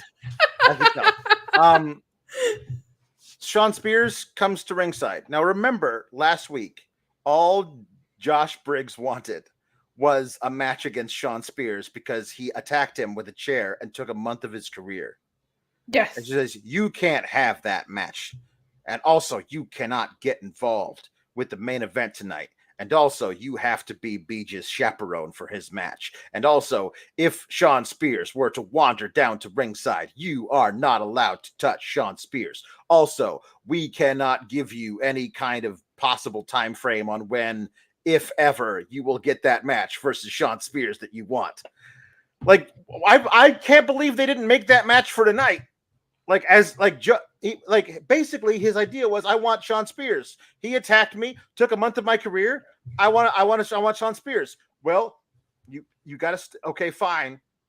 If you stay away from the tag main event tonight, you can have Shawn Spears next week, or you can have Shawn Spears on the first night of the Great American Bash. Like, they didn't do any of that. So it's just him being like Sean Spears wandering out. I'm just here to watch. I'm not getting involved at all. And then Double Vest being like, "We'll just see that you don't get involved." I mean, you would think that a steel chair pervert would be chomping at the bit to get involved. Mm-hmm. Then the Beej gets out of the. Don't talk to him. You're not even supposed to be out here. I told you I don't even need you. I'm just talking to you long enough to set up for Javon Evans to do a tope con hero to me, and then if I just stand here long enough talking to you about nothing, oh, there he is. And so then he lost because of that. He did. And then Beej is very angry. He attacks Javon Evans, and like. Dude, I vouch for you. This is my career on the line, Double Vest says to Beej. And Beej is like, I don't care. And he leaves. And he walks away. And then Sean Spears is standing in the shadows, just watching everything happen because he is the cerebral assassin mastermind guy who does this a lot. He's a cerebral assassin? I think that was taken by someone. Different guy. Different new guy. Cerebral. Different. The brainy killer guy. The brainy killer guy. That was the first option, and then they chose the cerebral assassin. That was a working title. Was brainy killer guy. Triple H, the brainy killer guy, and they were like, no, we can do better, guys. Let's get in the writers' room. Let's do better. And they came with cerebral assassin. That was the last time they ever said that. Like, let's get in the writers' room and do better. The chat pointing out of note that our sweet Double Vest will be in the N1, which is pretty cool, which is Pro Wrestling Noah's version of the G1. So that's cool that the Inter-promotional Double Vest is going to the one. The one. Not the good one? Not the the no good one. Yeah. Not the no one. Okay. Yeah. So awesome. As is Tavion Heights, so that's very cool. When is that? Soon. They run like basically parallel to each other. And then Stardom has their version of the G1 as well. Maybe he won't have his match versus Sean Spears until he gets back from that. This is one of the thing where Sean Spears attacked him with a chair in like early June. He's going to have his match against him in like early September or something. I guess what they're going to do. Okay, listen. Should we talk about the ridiculous coda of the entire episode now? Like we can. After everything else that happened, Brooks Jensen is walking out and the Beej is walking out and Double Vest is following him, and everyone else who appeared on the episode is also just milling around the parking lot, which has felt really weird. Hang out there. Don't you have extras? Why is Trick Williams like hanging out in the parking, whatever? And why do they risk their lives in this way? It's like, I want a match versus you. It's like, no, man, we already did that, and I beat you up pretty bad. I don't want to see you go through that again. He says, no disqualification. And he might as well just say, Sean Spears is going to hit you with a chair a lot so you can go to Japan. Like, that's... I feel like that would be less compelling television if they just... It would be very funny if, like, I want a match where it's fully legal for a guy you hate who also hates you, who is secretly my best friend, to attack you with a chair multiple times. That is the stipulation that I am laying at your feet. Do you accept the stipulation? And Double Vest says, you're on. I take it back. I'm completely in. Mm-hmm. That was the Coda Kai of this episode, if you will. Bad Apple Jam Tree Beer says, I only get my NXT info through you two. So why is Double Vest vouching for Beej when they were feuding after their split before this Beej story started? Because I think Double Vest has a soft spot in his heart for Beej. You know what I mean? He shouldn't have called him a virgin for like 3 months. Honestly, for a very long time, he was called him a virgin. And Bad Apple Jam says, oh God, this is going to lead to a double Can They Coexist tag match for the Bash of Double Vest and the Beej versus Spears and Javon. No, it's just going to be a straight up tag match of Spears and the Beej versus Javon and Briggs. But I don't think Briggs might not be back in time for the Bash. Yeah, probably not. So, yeah, I guess. Luis is very angry. He says, Alex, what happened last week was Briggs and Ava scolded Beej for attacking Javon and then booked the match on the spot during that same segment. And then he says, why couldn't they just copy and paste the scapegoat story? That would have been better. And then he says he must absolutely destroy Briggs next week for this to be saved. He's not. They're going to have a long, dragged out, no disqualification match, and then at the end, Shawn Spears will erupt out of nowhere with a chair and hit Briggs a bunch of times with it, allowing Beej to get the pinfall. That is 1,000,000% what is going to happen, so we just have to wait for that to take place. I'm too in on our lore of double vest in the Beej that I can't stop thinking. I'm mostly booking vest at this point. Like, does Beej take one vest from him? That's like the step too far in their friendship. Mm-hmm. And he only has one vest to fight for.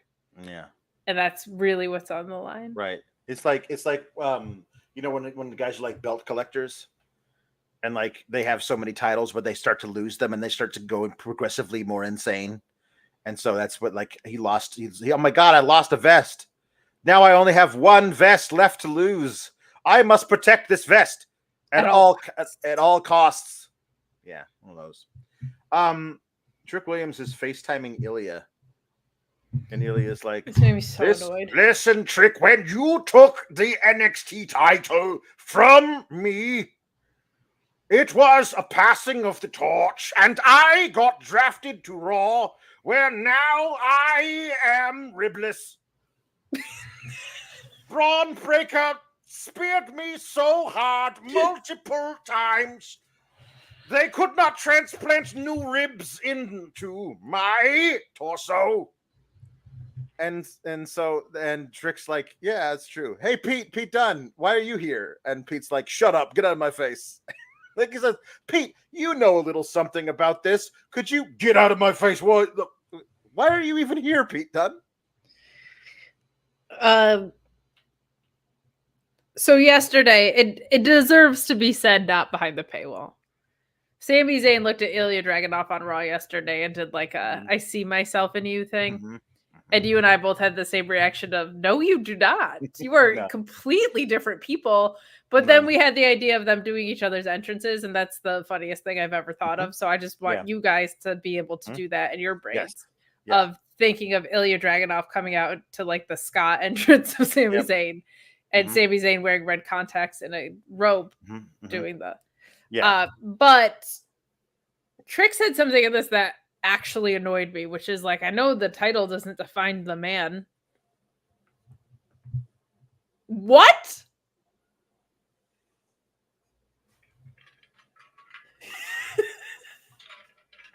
After that insane feud with Carmelo and this and the climbing to the top and you're building up the North American title and this and the fact it's supposed to be the greatest prize that you're promoting, I was appalled that he said that. Unless I wasn't sure. I just stood there like this.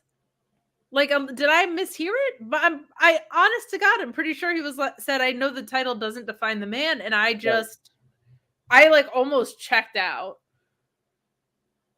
But I was like, Chud? I didn't bring this up before. And I honestly, I'm kind of ashamed of myself for not actually thinking of it and talking about it. But like, Trick Williams was the North American champion for 2 days. Oh my God, that's right. And then he was the NXT champion. His NXT championship reign felt like it was 2 days long. Yeah, because they didn't do it. You know what I mean? Like, they didn't do anything with it. So, like, he's had 2 singles title reign. And I think the combined reign that he's had with 2 singles titles reign in NXT is like 34 days, something like that. Luis will look it up. You know what I mean? Like I mean, come on, man. That's rough. I assumed he was going to be chasing back, like, because I do feel this promotion is so bad at booking babyface champions. That I was like, it's actually good for Trick because he'll have to chase back. Whether he wins it or not is inconsequential. But then he just moved on. They have to do an Oro Mensah versus Ethan Page match. have to, and I'm They assuming have that's to do it. leading to Noam Dar if he's healthy. Right, but like, no, he won't be healthy for a while. So you got to do Oro Mensah now, and then you can do Trick Williams trying to come back for it. You know what I mean? I think after the Oro Mensah, because you can't just have Oro Mensah keep coming back for Ethan Page. You got to eventually do this. So like, why are we doing a weird like Dante Chen match? Just have the Oro Mensah versus Ethan Page match now, and then spend the rest of your TV up until the Great American Bash building for the Trick Williams versus Ethan Page rematch. Right? Yeah. I kind of like. There's no Cepha, of course, and I'm not saying that they are wrong because they're always right when they do their research for us. There's zero chance it feels like 74 days for Trick's recent. Well, how many defenses? 2? It just doesn't. I mean, he beat Ethan Page, and did he beat? Who did he beat before that? April 23rd and held until July 7th. That's 2 full months. All of May, all of June. That's 8 episodes of NXT. Plus the little bits of July and April in there. There's no way it feels that long. It feels like it was a month. That is crazy how they did it. Because they did like weird stuff with Lash Legend. Oh, you know what? Because they screwed they screwed everything up and they got screwed. They were building to Noam Dar, then Noam Dar got injured, and they were building to Dijak, and Dijak got drafted. Mm-hmm. Wow. So that he could go out on a speed match. Yeah. It's true. Wow. Man. Alpha Bill talks about Double Vest. Says Double Vest's new gimmick should be wearing a vest for every win he gets. The image of him if he was like a heel, like a child playing dress up amuses me. Like he doesn't agree to matches unless the other person's wearing a vest, and then he collects them. Like if he was a heel and took them like trophies. 3 defenses in 74 days isn't exactly Roman Reigns' level of not defending the belt, but that's one a month. Ethan Page, Joe Coffey, for some reason, I have zero recollection of that match. And then lost in the 4-way. Was that? I think that might have been the pivot from Noam Dar. Was Joe Coffey? Probably was. Oh, that's right. That's right. Because they had Joe Coffey take credit for it before they were like, oh no, we got Ethan Page. Let's make him do it. Yes. That was dumb. Okay. Let's get caught up here. Okay. Let's do it. Dante. I'm going to skip this and come back to it later because it is. Coffey was a house match. Coffey was a house match. Wait, what? Oh my god. We're gonna let the chat clarify because Luis is looking. Coffey was a house match. This was wow. Second television defense. My god. For how over he was and is, that is nuts. That's someone awful. Arrest Shawn Michaels. Awful. And I'm sorry to do this, you too, Ava, because you're making matches out here. You should have been making more matches for your champion. So, Dante Chen has an interview. I do not remember the interview. NXT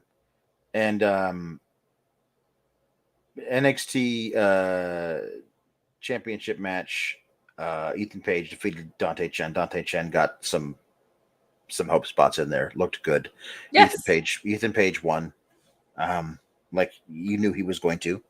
Fine. And then Oro Mensah came out and attacked him again. And Ethan Page hit a DDT on him and was just like sauntering up the ramp. And then Oro Mensah attacked him again, beat him up, brought him in the ring, and like fake pinned him. And the crowd counted 1, 2, 3. And they're like, right. Oh, Oro Mensah pinned Ethan Page, Book. Did you see that? Yeah, I saw it. He pinned Ethan Page. Maybe now Ava will think that Oro Mensah is worthy of a title shot. Don't you think, Book? Yeah. And then later they had Ethan Page leaving and like, hey, so what do you think about Oro Mensah? It's like, well, somebody needs to be done about this. I don't know why anybody can't handle him. But what do you think about him, pinning you? He didn't pin me. And I was like, yeah, he didn't pin him. Like, this is like, it's not a match. Presumably, Ethan Page would have kicked out if his title had been on the line. But all he had was like a man laying on his chest. And he that's just different. had a match against a different guy for the title. He had just defended the title, Alex. I did appreciate what he was like. Whoever, I forget who was interviewing him, was like, "You seem bothered by this," and he was like, "No, I'm not." Definitely not familiar behavior. Ethan Page is so good at this, and the stuff they're having him do is like pretend that like it bothers him that Oro Mensah pinned him, and now that Ava's like, well, he did pin you. And Ethan's gonna be like, he didn't pin me. He did not. It wasn't a match, so it wasn't a pin. It's like, well, but your shoulders were down and he was on top of you and we heard the crowd, so he does get a title match. And I like, honestly, just do it next week. I don't freaking care. Get it done and over with so you can actually start booking Ethan Page have a decent title reign out of this, because let me tell you, most of the title reigns you book are terrible. Well, it also just, so he should feel like too good of a champion to... Yeah. I'm all for sneaky shit. I'm not for his reign. My personal proclivity is not to have his entire reign defined by... Technically, I was never eliminated from a battle royal. You got pinned, but you didn't. Like, let's not do that for this. I think they could come up with better stuff. I really do for this guy. And I liked the match with Dante Chen. I really like Dante Chen. Like, I really do. Yeah, I think there's something extremely likable about him. I hope they continue to tap into it and put him in a real story that is not with like separate of Lexis King. Yeah. Because there's something in there. They should keep trying. But it's also like, I also do appreciate, I will say this, Ethan Page was prepared for Oro Mensah this time. Mm-hmm. Like, he had him scouted. He knew he was going to get attacked. It's happened 8 times before. You would hope he'd pick up on it at some point. So I appreciate that. But I just feel like he just came here and they made him feel like such a big star. And he goes to Canada and he wears a jacket that says, "I'm a resident of the US now." Like, let him do stuff like that. Like, let him control his heel heat. And we don't have to... I don't need a title reign of well, actually, because nobody likes well, actually. Nobody knows that. Okay. Superman Bass Fisher says Ethan Page is NXT. I mean, currently. He is the entire brand. I think he's going to do really good work. I really, really do. So, Tatum Paxley has a match with Izzi Dame where she starts out by like crawling under Izzi Dame's legs, and then has the match, and she defeats Izzi Dame with this weird little rolly deal that looks kind of fun. I don't know. They call it something. The psycho trap. I don't know. But she defeats Izzi Dame with it, who lost to Thea Hale last week. So Izzi Dame is on a losing streak, but she does play volleyball, so we know that about her. She does. And have you heard? Mm-hmm. She's dating the Braun Breaker. Right. That's that's the like freakiest strong couple of all time. But okay, she is 4 inches taller than him, and I think that is so brave of her. Oh my goodness, brave. She's so tall, but they're both so strong. Do you think he plays volleyball? Do you think he learned volleyball for her? No, he does. He does this way. He doesn't go up and down. He doesn't do the upsy downsies. He goes the left to rightsies. You know what I mean? So I don't know why he would be together as a couple. They're a whole compass. It's like the opposites attract. North and south, and the east and the west. There you go. The north and the south and the east and the west. So that's it. With the cardinal directions is incredible. All right, good. This is really fun. I'm liking this from Tatum Paxley a lot, and her finisher is really cool. The storytelling in ring is coming along. There wasn't a lot of meat on the bone there with Izzi Dame, so there's not a ton of story to tell. But I think when she gets in a little bit more control of her pacing with it, and I feel like having a character like that and in ring at the same time is something that takes a minute to make all come together, and she's getting there with it. And I think in 6 to 8 more weeks, and if she's working with Wendy Chu on it, she's gonna be like next level. But you see what Wendy Chu is doing, and you see what she's doing, and you can put into like her working with Wendy Chu. I think it's gonna be great. It's my very long-winded way of saying that. Yeah, she'll benefit a lot from it. Apparently, it's Suzu Suzuki's finisher, the tequila shot. It is the tequila shot. Okay, there you go. It's really cool. It's really cool, and I think if you want to talk about it now, like the doll vignette stuff, I think was awesome. Was there a vignette? Or backstage, rather. Yeah. So Wendy Chu shows up after Tatum Paxley wins and gives back the Barbie doll with the head. So he gives the Barbie doll, and Tatum Paxley puts a head on it, and then Wendy Chu kind of smiles weirdly and leaves, and Tatum Paxley is very happy. And then later, she's sitting there with her little doll, and Kalani walks by and says, "Kalani, you're here. Do you want to play with me?" "Oh, that's sweet, Tatum, but we're a little too old to play with dolls, don't you think?" And then she leaves, and then she throws away the blonde one and brings out one with... that looks like her. That looks like Kalani. And I was like, okay, you know what?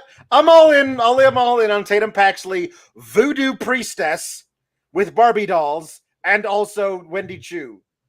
Do it. Yeah. Reinstitute tag titles in NXT for the women, just for them to have forever.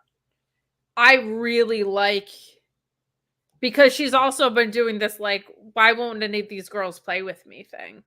And then for Kalani to be like, we're too old for it, I think is really good. And I actually think this is going to be good for Kalani too, because she is so like magnetic and innocent seeming. Like she's perfect for spooky girls to corrupt. Akil saying, does anyone else want Tatum to win the belt off Kalani? I want anyone else to win the belt off of Kalani.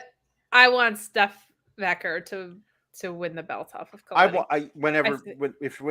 As soon as she shows up, she should take over that belt. And then when Julia shows up to beat Roxanne, they should just run shit. They should show up, do a thing where they're like nose to nose, and then turn toward the camera, both of them holding the titles above their head. They plan this. It's a 2-woman power trip. You'll never take the titles off of us. Like, honestly, like that's it.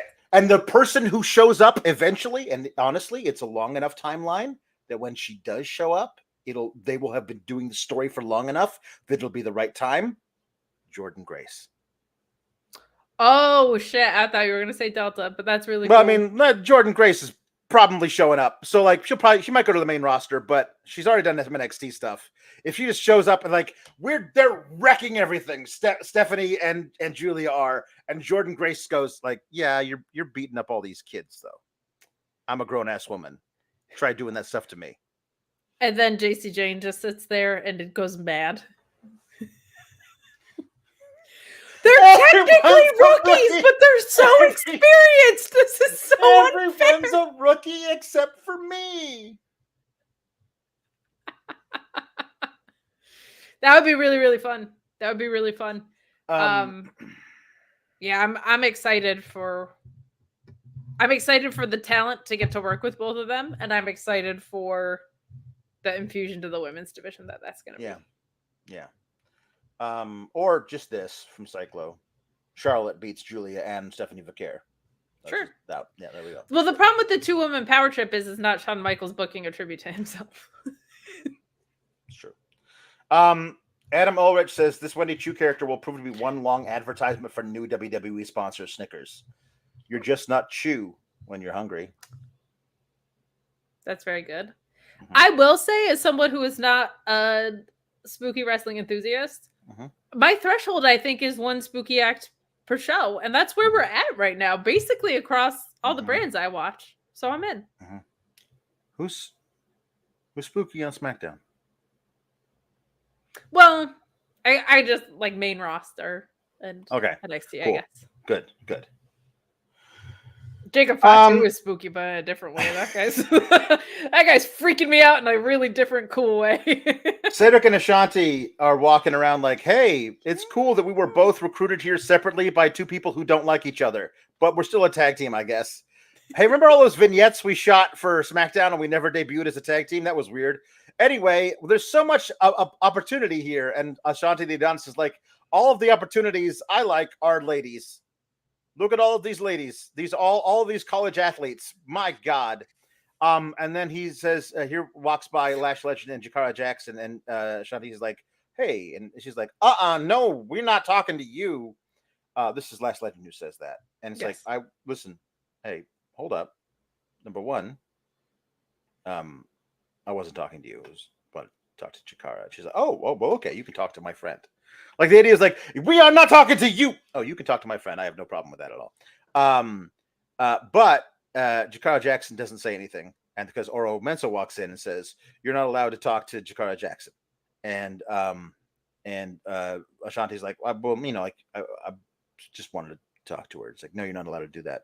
And so Cedric Alexander has to stop there being a fight about it. So Oro Mensah has basically said, you're not allowed to talk to my friend, platonic friend who's a lady, like, and Jakara Jackson never once says anything.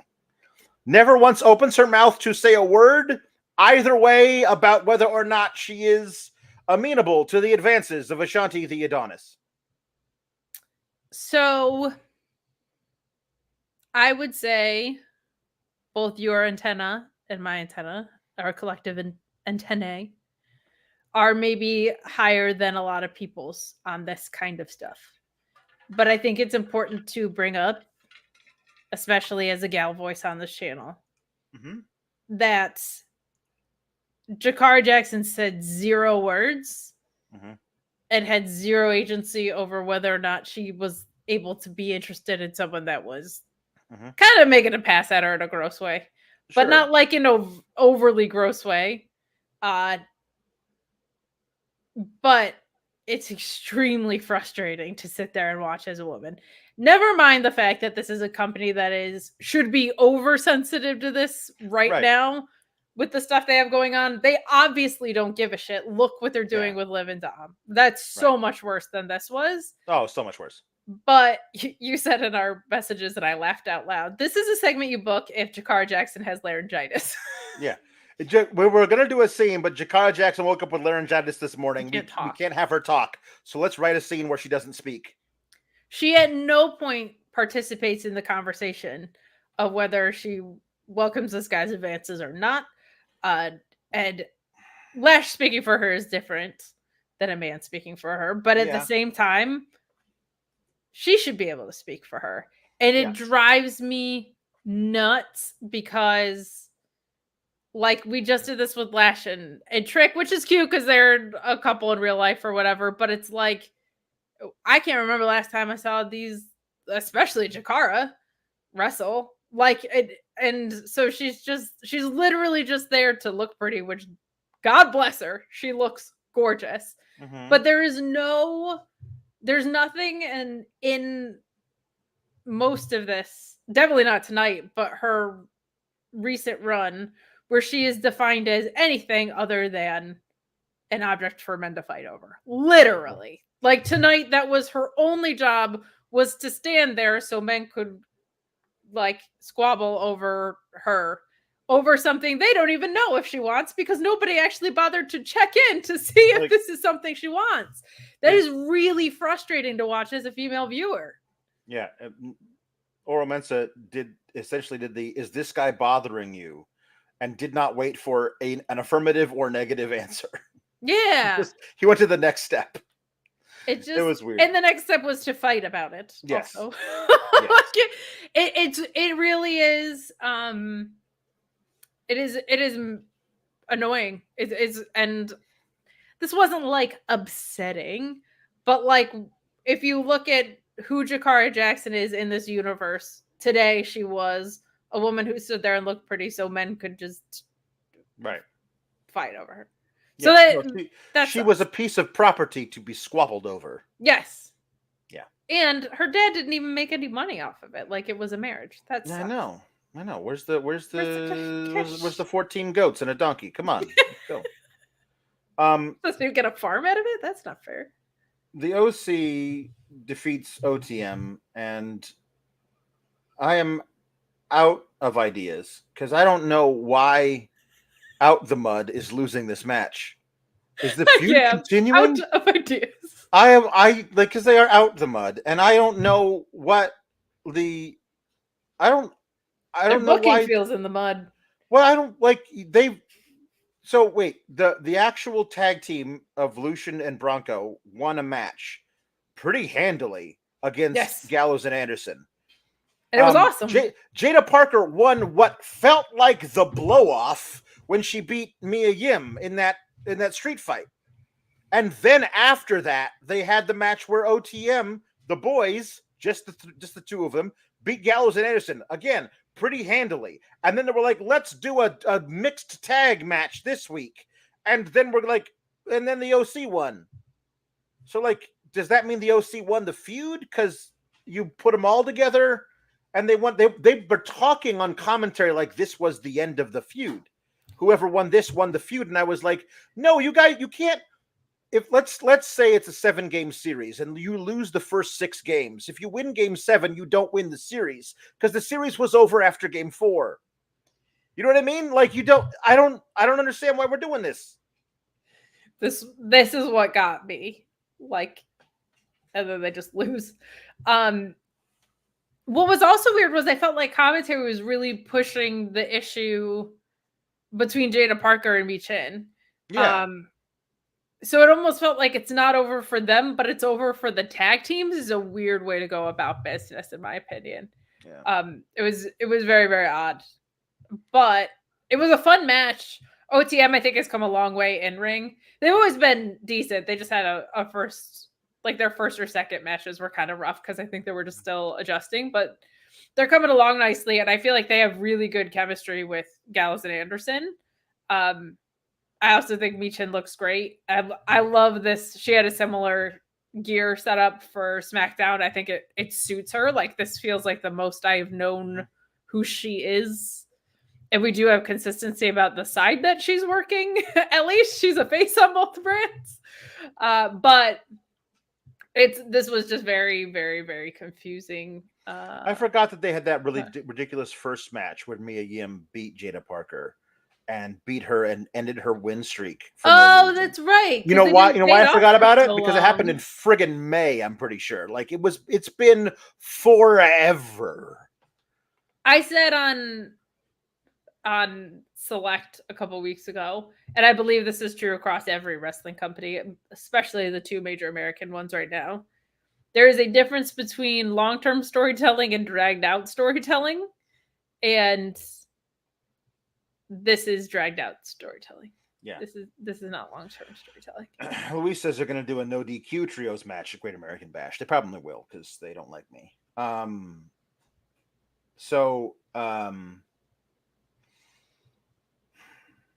Charlie Dempsey goes to talk to Tony D'Angelo. They're playing poker at the world's smallest table. It is the size of a pizza pan, and they're playing poker on it. And he's like, and Charlie Dempsey's like, I gotta talk to you. It's like, hey, all right. I loved this. I'm out. Don't look at my cards. Hey, what kind of a person you think I am? And immediately tries to look at his cards. So Tony D'Angelo's like, what? What do you want? Like, hey, so I don't know if you saw, but yeah, I know. The D'Angelo trunk. He calls it a maneuver of some kind. Like, yeah, I saw. He kept saying hypothetically too. I saw. Your boy Miles couldn't stop talking about it. He's telling everybody. He is? Hey, I'm busting your balls.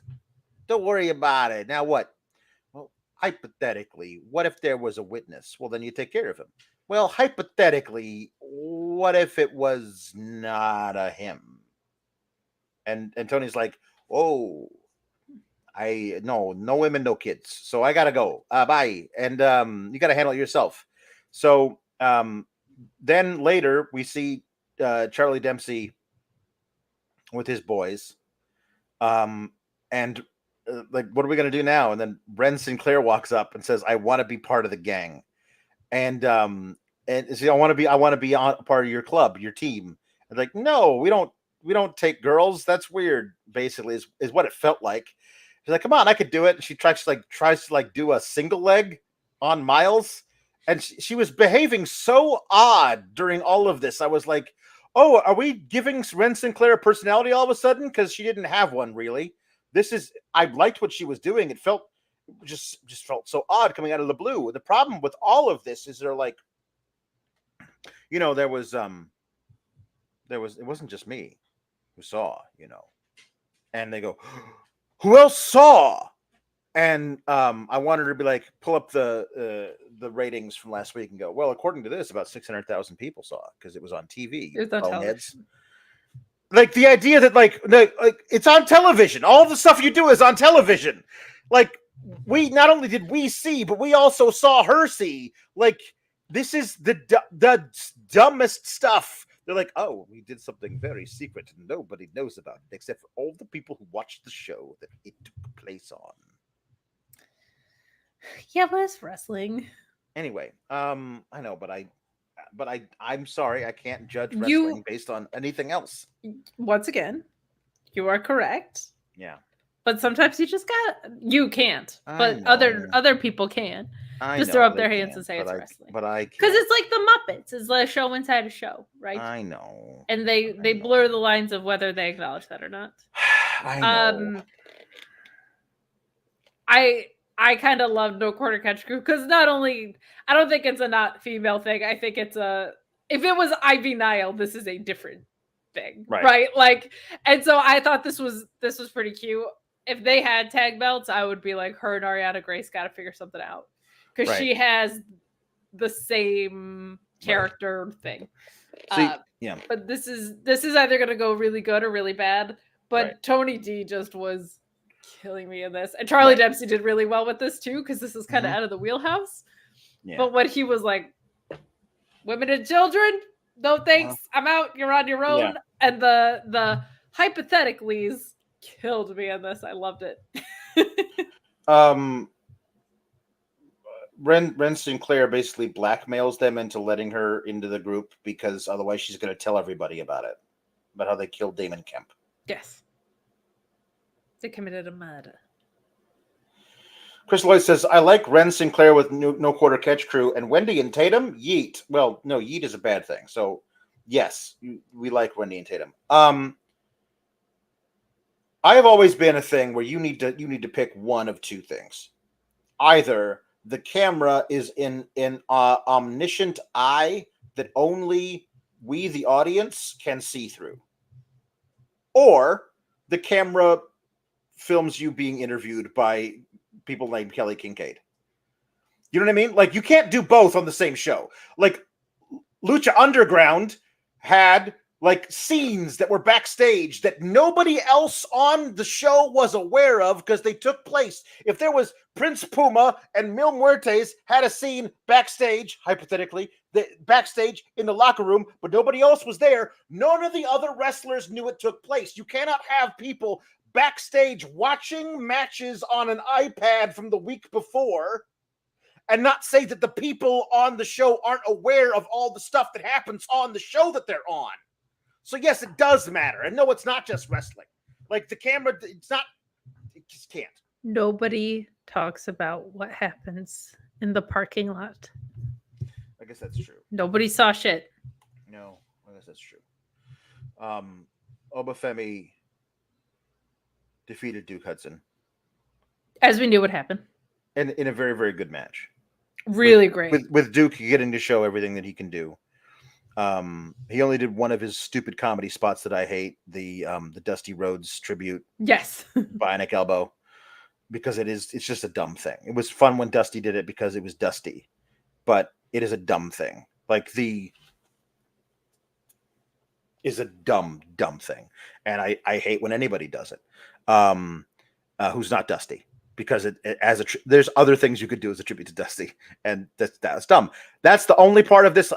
Only thing Duke Hudson did in this I did not like was that. Everything else was awesome. He's fantastic. And Oba Femi sold his ass off for Duke Hudson. So that's what I was going to say. Ass off for him.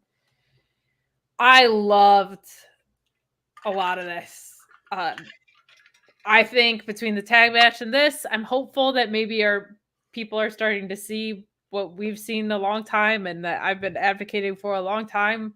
They're like, Duke Hudson isn't really good. Like, he's great. Mm-hmm. If you let him in a match like this, he's great. Yep. And I am so impressed by how young Oba Femi is in wrestling and how great he is at selling.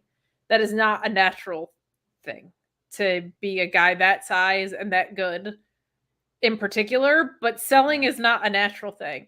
You are in there simulating combat, trying to not actually hurt each other, but acting as if you just were hurt is a very, very, very weird thing to have to do. Yep. So for him to have a grasp on it is good. And he also sold like proportionate to what was being delivered to him in a lot of ways.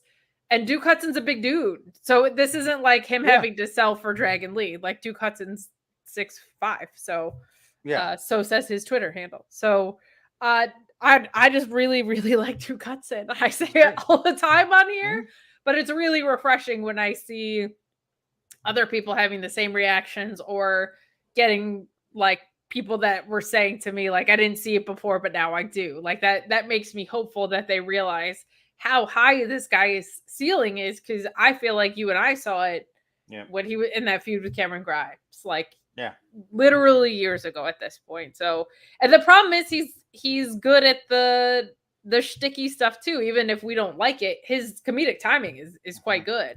So it's one of those things where he's doing a really great job with what he's been given, and that is such like a level 4 on a guy who has a level 10 capability. So I really hope they do more with this. It's a great observation right here. Yeah, they need a big guy who can go since Dijak left. They do, and that guy can be certainly Dijak. Duke Hudson. I mean, it could be Dijak. They could just resign. It could be Dijak. It's not Dijak. It's Duke Hudson.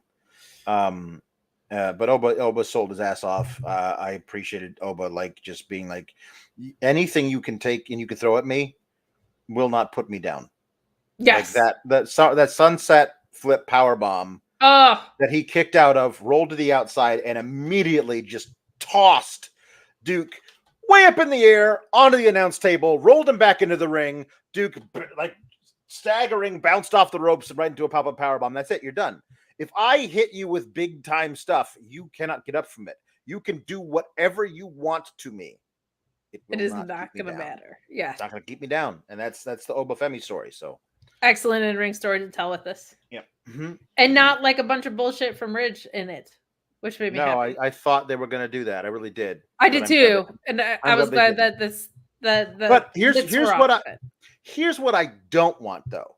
I don't want them to be like, well, we're not going to do anything with that weird story we were telling where Ridge Holland was helping them cheat for a while.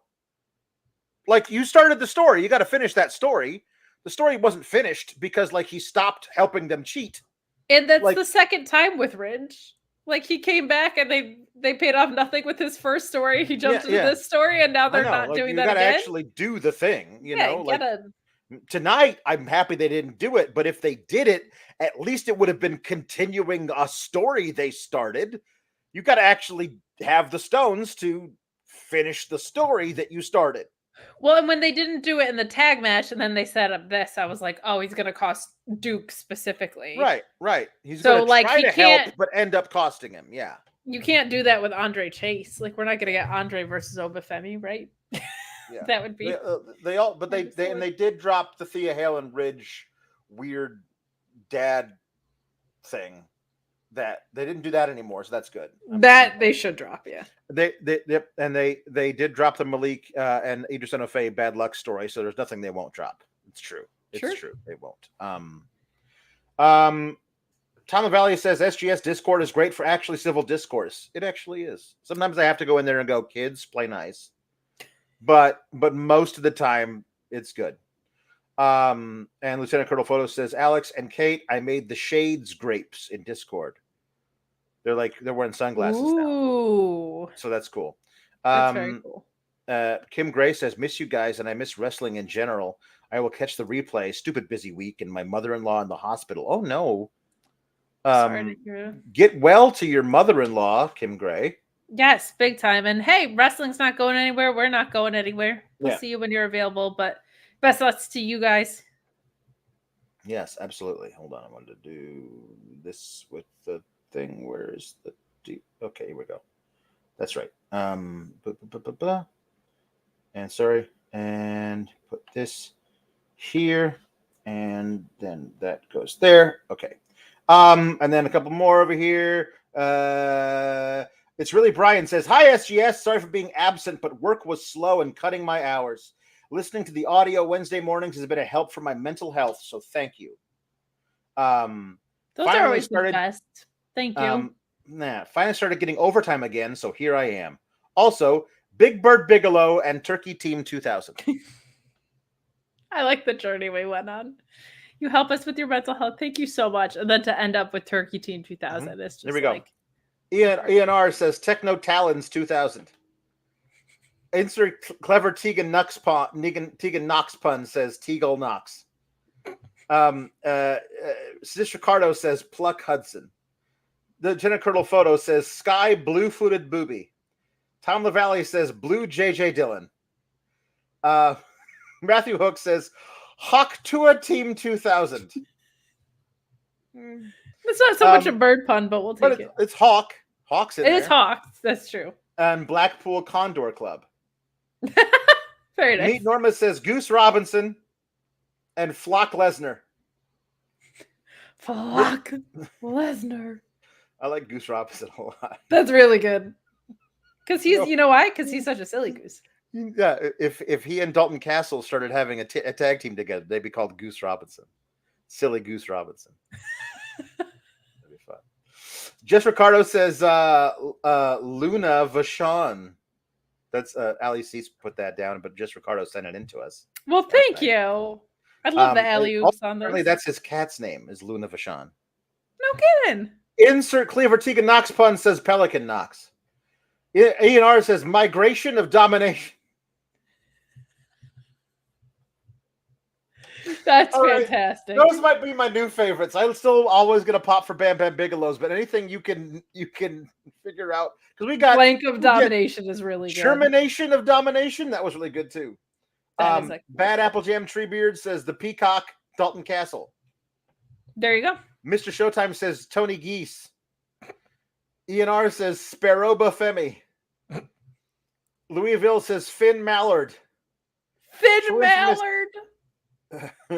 True says quack quack. Yo, it's me. It's Duck Duck Goose. You know, DDP. That's really good too. Just Ricardo says Brian Danielson's Selfish Spawn. Birdie. Insert clever Tegan Knox pun says Tegan Knoxtrich. Coming out swinging with the Tegan Knox ones today. Mr. Showtime says that's gotta be Crane. I like Cranes better than never mind. Mm-hmm. Ian R says it's. Oh, hold on. Ian R says, well, he says it's tweeting, but I feel like you want to go. Well, what do birds do in the morning? It's sing. Yeah, good. Edible Gem Treebeard says Daddy Magic Matt Mallard. That's really. I'm in on the Mallard ones. Ricky Storks. Eddie Kingfisher. Techno Toucan 2000. Thank you. Big Cassowary. And Bam Bam Barn Owl. Lieutenant Colonel Photo says cockatoo sweet. Mr. Showtime says Billy Hal and Duck. Billy Ha and Duck? I don't know what that says. I'm sorry, Mr. Showtime. Billy and Chuck. Oh, I get it. Billy and Chuck, but Billy and Duck. And Billy, good like a duck bill. Now I get it. Billy and Chuck. Mr. Showtime says Finn Mallard. Very Apple good. Jam Treebeard says Cuckoo Beware. And Pretty Pelican Avalon. Very nice. And ENR says Aviarana Venti. Very good. True Infamous says Cody Roadrunner. The American ENR says, by God, it's Jim Albatross. Lieutenant Colonel Photo's wife says Duck builds Trish Stratopus. Trish Stratopus is really fun. True Infamous says Pigeonoku Driver. Pigeonoku Driver. Pigeonoku Driver is insane. Pigeonoku Driver. I'm sorry, everyone else. You're playing catch up to Pigeonoku Driver. My God. ENR says Zoe Stork. Very good. Pigeon El Cerro Miedo. Meet Norma says Becky Finch. Very good. Talon Henley. Talon Henley's really good too. And Dodo Femi. Dodo Femi is really funny. True Infamous says Drew Sigulak. Yeah. Electric Mayhem says Anthony Goose. That's really funny. Emu Sakura is Emu Sakura. That's very good. Emu Sakura. There we go. Just Ricardo says Cactus Renjack. Very good. Meet Norma says Spooky Scottish Finches.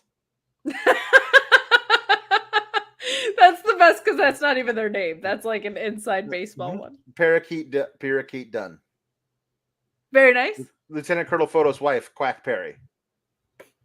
Just Ricardo says Cockatiel Piper. Very nice. I lost it. Where'd it go? Oh, there he is. Electric Mayhem says Pinguino El Cerro Miedo. Pinguino El Cerro Miedo. There we go. Power Grouse Hobbs.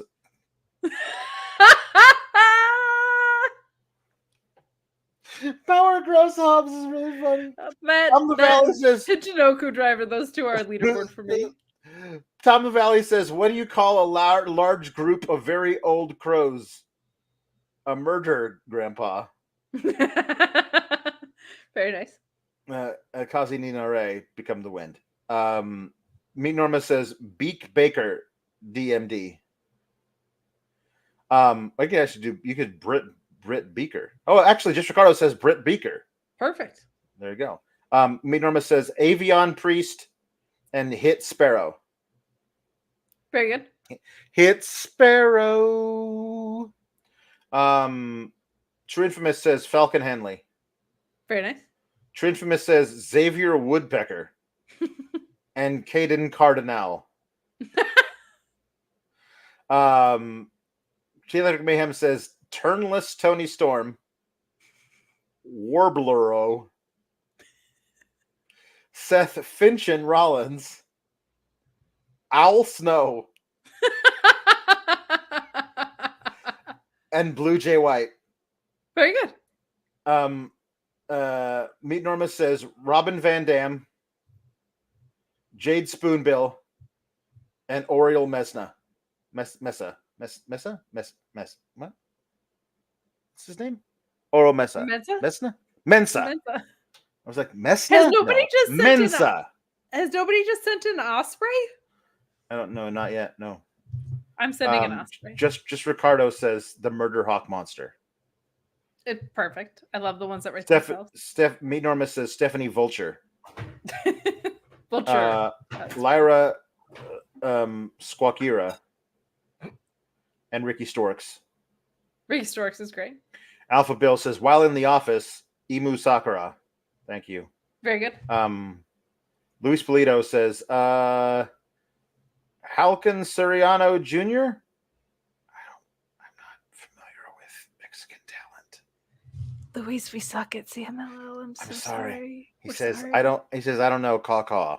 Luis Polito says, Toucan look but two can't touch. That's good. Look, but two can't touch. You can't scream it from the stars above, or whatever it is. Knocked Out Film says Hayabusa. Holy shit, that's so good. And Mr. Showtime says send duck. I need someone Hayabusa tribute gear so bad. I'm just thinking of Osprey's Hayabusa tribute gear and making it a goose. Mm-hmm. No, sorry. It's him and his Hayabusa gear, but the headpiece has a big bill on it. Perfect. All right. Cool. All right. Has nobody sent in Duck Hudson? I'm sending in Duck Hudson. Okay, well, you're sending in. Okay, we go. Okay. So, well, Bad Apple Jam's Tree Beard says, I'll let chat pick. Well, no, chat's not picking. You're picking. What voice you should sing this song, but can we get a Chicken Attack by Song Voyage featuring Takeo Ishii? It's about a ninja versus a chicken song by a Japanese yodeler. Man, okay. Since you were hating on Duke Hudson's tribute spot, I think Dusty Rhodes should do it. Well, if I'm gonna, okay. You should know that a man with the power of nature can bring you to the end of your luck, baby. And you should know by my stride and the look in my eye that you're about to be massively forced to give up. Chicken attack. Chicken attack. Daddy. Watch your back before it fades to black. They might look harmless, but they'll kick your non-chicken ass. Go chicken, go go chicken, go now go fire. You own the sky, baby. Ow, chicken attack, baby. That was beautiful. Okay. Cutting off chats because we're gonna get grounded by Sean. No, we are. Alpha Bill says to Candice LeRae, Cactus Quack, and the Ultimate Warbler. Very good. And Will Ospreay. There it is. And ENR says One Winged Alan Angel. Nice. So, hold on. Okay. We got it. All right, here we go. Okay. Here we go.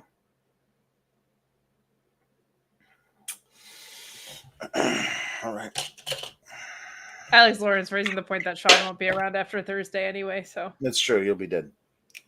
Okay, here we go. I didn't think he was going to die. I just thought Effie was going to take the site over, but maybe. So T-Electric Mayhem says, in honor of the pets thread on the Discord, jukebox for Linda to sing I Wanna Pet Your Dog by Texas Toast Chainsaw Massacre. You might have to swap some bad words out. Thank you for see how fast that I can think on my feet here. This song goes out to all those cute freaking dogs. If you have a cute dog, kiss him on the lips. Walking down the street, I see a fluffy dog. Holy hell, I want to pet that dog. I'll pet any dog. I don't care what kind. Fat, skinny, stinky, I don't mind. Hey, buddy, I want to pet your dog. Please, buddy, I want to pet your dog. I always give them treats. I'm always packing bones. You can call me Dog Petting Jones. Then Luis says, this specific line is fully redacted. Braun says, get these hands. So I assume we can all just go. Head scratches, belly rubs, and smooches. I freaking love all of your pooches. Hey, buddy, I want to pet your dog. Please, buddy, I want to pet your dog. And then Meet Normus says, been a while. I wanted to say hello to Linda. Hello, Meet Normus. That Julie Cutler homewrecker isn't around anymore. So you and I are back on speaking terms. I don't think we're blaming Julie Cutler for being Normus's wandering eye. Listen, if she wasn't here hussying it up everywhere, then maybe his eye wouldn't be roving so much. It's bringing up Listen, the worst in honey, Linda, them men, they can't help it. Tom LaValle says Linda sings Snowbird by Anne Murray. What an incredible song choice. Anne Murray, my God. Beneath this snowy mantle, cold and clean, the unborn grass lies waiting for its coat to turn to green. The snowbird sings the song he always sings and speaks to me of flowers that will bloom again in spring. When I was young, my heart was young then too. Anything that it would tell me, that's the thing that I would do. But now I feel such emptiness within. For the thing that I want most in life's the thing that I can't win. Spread your tiny wings and fly away and take the snow black with you where it came from on that day. The one I love forever is untrue. And if I could, you know that I would fly away with you. I'm getting verklempt. That's beautiful. It's beautiful, Under. I think everything left is that. So here we go. Bad Apple Jam Treebeard wants no, hold on. No, there we go. Where did that go? Was that, did I sing that yet? Bring that back. What did I miss? Well, they're straightening that out. We've made a couple of references to Sean and Effie's. Oh, good. Okay, I just did want to say that the proceeds are going toward I think it's the National Association for or something Dimensions Society. Sean has the link posted all over the place. So if you are able to support, tune in, watch, see it live or whatever, please do support a really good cause. Sean always takes his booking fees and donates them. Yes. Now back to Weird. Meat Norma says for Prime Day, I got a tortilla press and a meat injector. Now let's crank. This show was a bird dropping sandwich. The 6-man was great, and the main event was meaty. Can Dusty sing "The Bird Is the Word"? Very nice choice. Yes, I can, baby. By the Rivingtons, "The Bird Is the Word." Swinging this dance now to hit the scene. It's got the latest groove and it's really clean. Haven't you heard about the bird? Don't you know that the bird is a word? Come on, jump here and get on your knees and get to flapping your wings in the west or the east. Haven't you heard about the bird? Now don't you know that the bird is the word? I said bird, bird, bird, bird, bird, bird, that the bird, bird, bird, that the bird is the word. I said the bird, bird, bird is the word, baby. Bird, bird, bird, and the bird is the word. Daddy, bird, bird, bird, and the bird is the word. Sugar, bird, bird, bird, the bird is the word, baby. That's our time. Birds if you will. Words and whatnot. The bird is the word, if you will. The bird is the word, and I will. Because the bird is the word. That's right. I think you should put that on the karaoke list in Wrestling Heaven. I will. I'm going to go do just that, and then I will be back. Okay, great. Well, hello. Ricky! Ian O wants Ricky Rainbow to sing Surfing Bird. I would also like that. Thank you, Ian R. By the Trash Man. Well, this is a different bird. This is the same song, but it's a different song. You know, they used to do this back in the day. They would do the same thing, and then they would do it again. They would do the same song, and they would like do a version of it that everybody knew, and they were like, "Isn't that the same song?" And it's the same song. And there we go. Well, everybody's heard about the bird, bird. Bird is the word. I said a bird. That the bird is the word. Well, don't you know about the bird? I said that everybody knows that the bird is a word. I said a bird. Bird's the word. Well, everybody's heard about the bird. Bird is the word. I said a bird. Bird is the word. I said a bird. Bird's the word. Bird. And the bird is the word. I said a bird. Bird's the word. That the bird. And the bird. But the bird. And the bird is the word. Thank you. It was gorgeous. Thank you, Ricky. All right. Well, Dusty's gonna come back and sing one more. You channel him now? No, Shit gets weirder every week. He talks to me. You guys are friends? I hear voices in my head like Randy Orton, and they're all Dusty Rhodes. So you hear voice. Oh, hi. Bad Apple Jam Treebeard says the ghost of Rusty Dodes to sing The Separate Ways by Journey, a.k.a. Brooks Jensen's real entrance music. None of this deaf rebel crap. You came it quite tenacious with the Bad Apple Jam Treebeard. Here we stand, worlds apart, hearts broken in two, baby. Sleepless nights, losing ground, I'm reaching for you,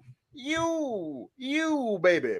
Feeling that it's gone, can't change your mind, baby. If we can't go on to survive the tide, love divides.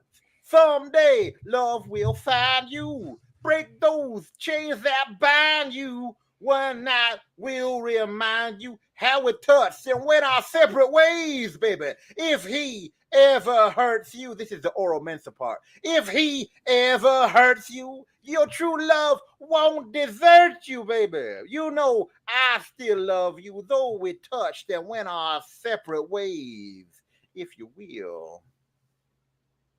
That was beautiful. Thank you. You're welcome. It's better than Don't Stop Believing, and I will die on that hill. I mean, they're both good songs. But I'll die on that hill, and I'll just go to regular person heaven. I won't go to wrestling heaven. No, we are fairly exclusive. You do have to have been a wrestler. I'm definitely not that. Yeah. So... Mean Gene Okerlund wants to get in. He's just standing out there being like, hey, let me on, fellas. And we're like, you never wrestled, Mean Gene. I'm sorry. It is a technicality, but it is one we do have to enforce. I feel like he could host the cruise ship, though. He would be great as like a cruise director. Mm-hmm. But unfortunately, he is not allowed in. We did not make the rules. So I just have to enforce them. I understand. That's a tough gig. I mean, hopefully not anytime soon, Alice, but you are going to wrestling heaven. Yeah, in like 90 years. Yeah, in like 90 years. So we'll all be up here just waiting for you. But yes, that's right. Oh my God. Right. That's good. I wonder if her and Emily will play like tricks on you. They probably will. But is Emily a wrestler? She's not, but they're twins.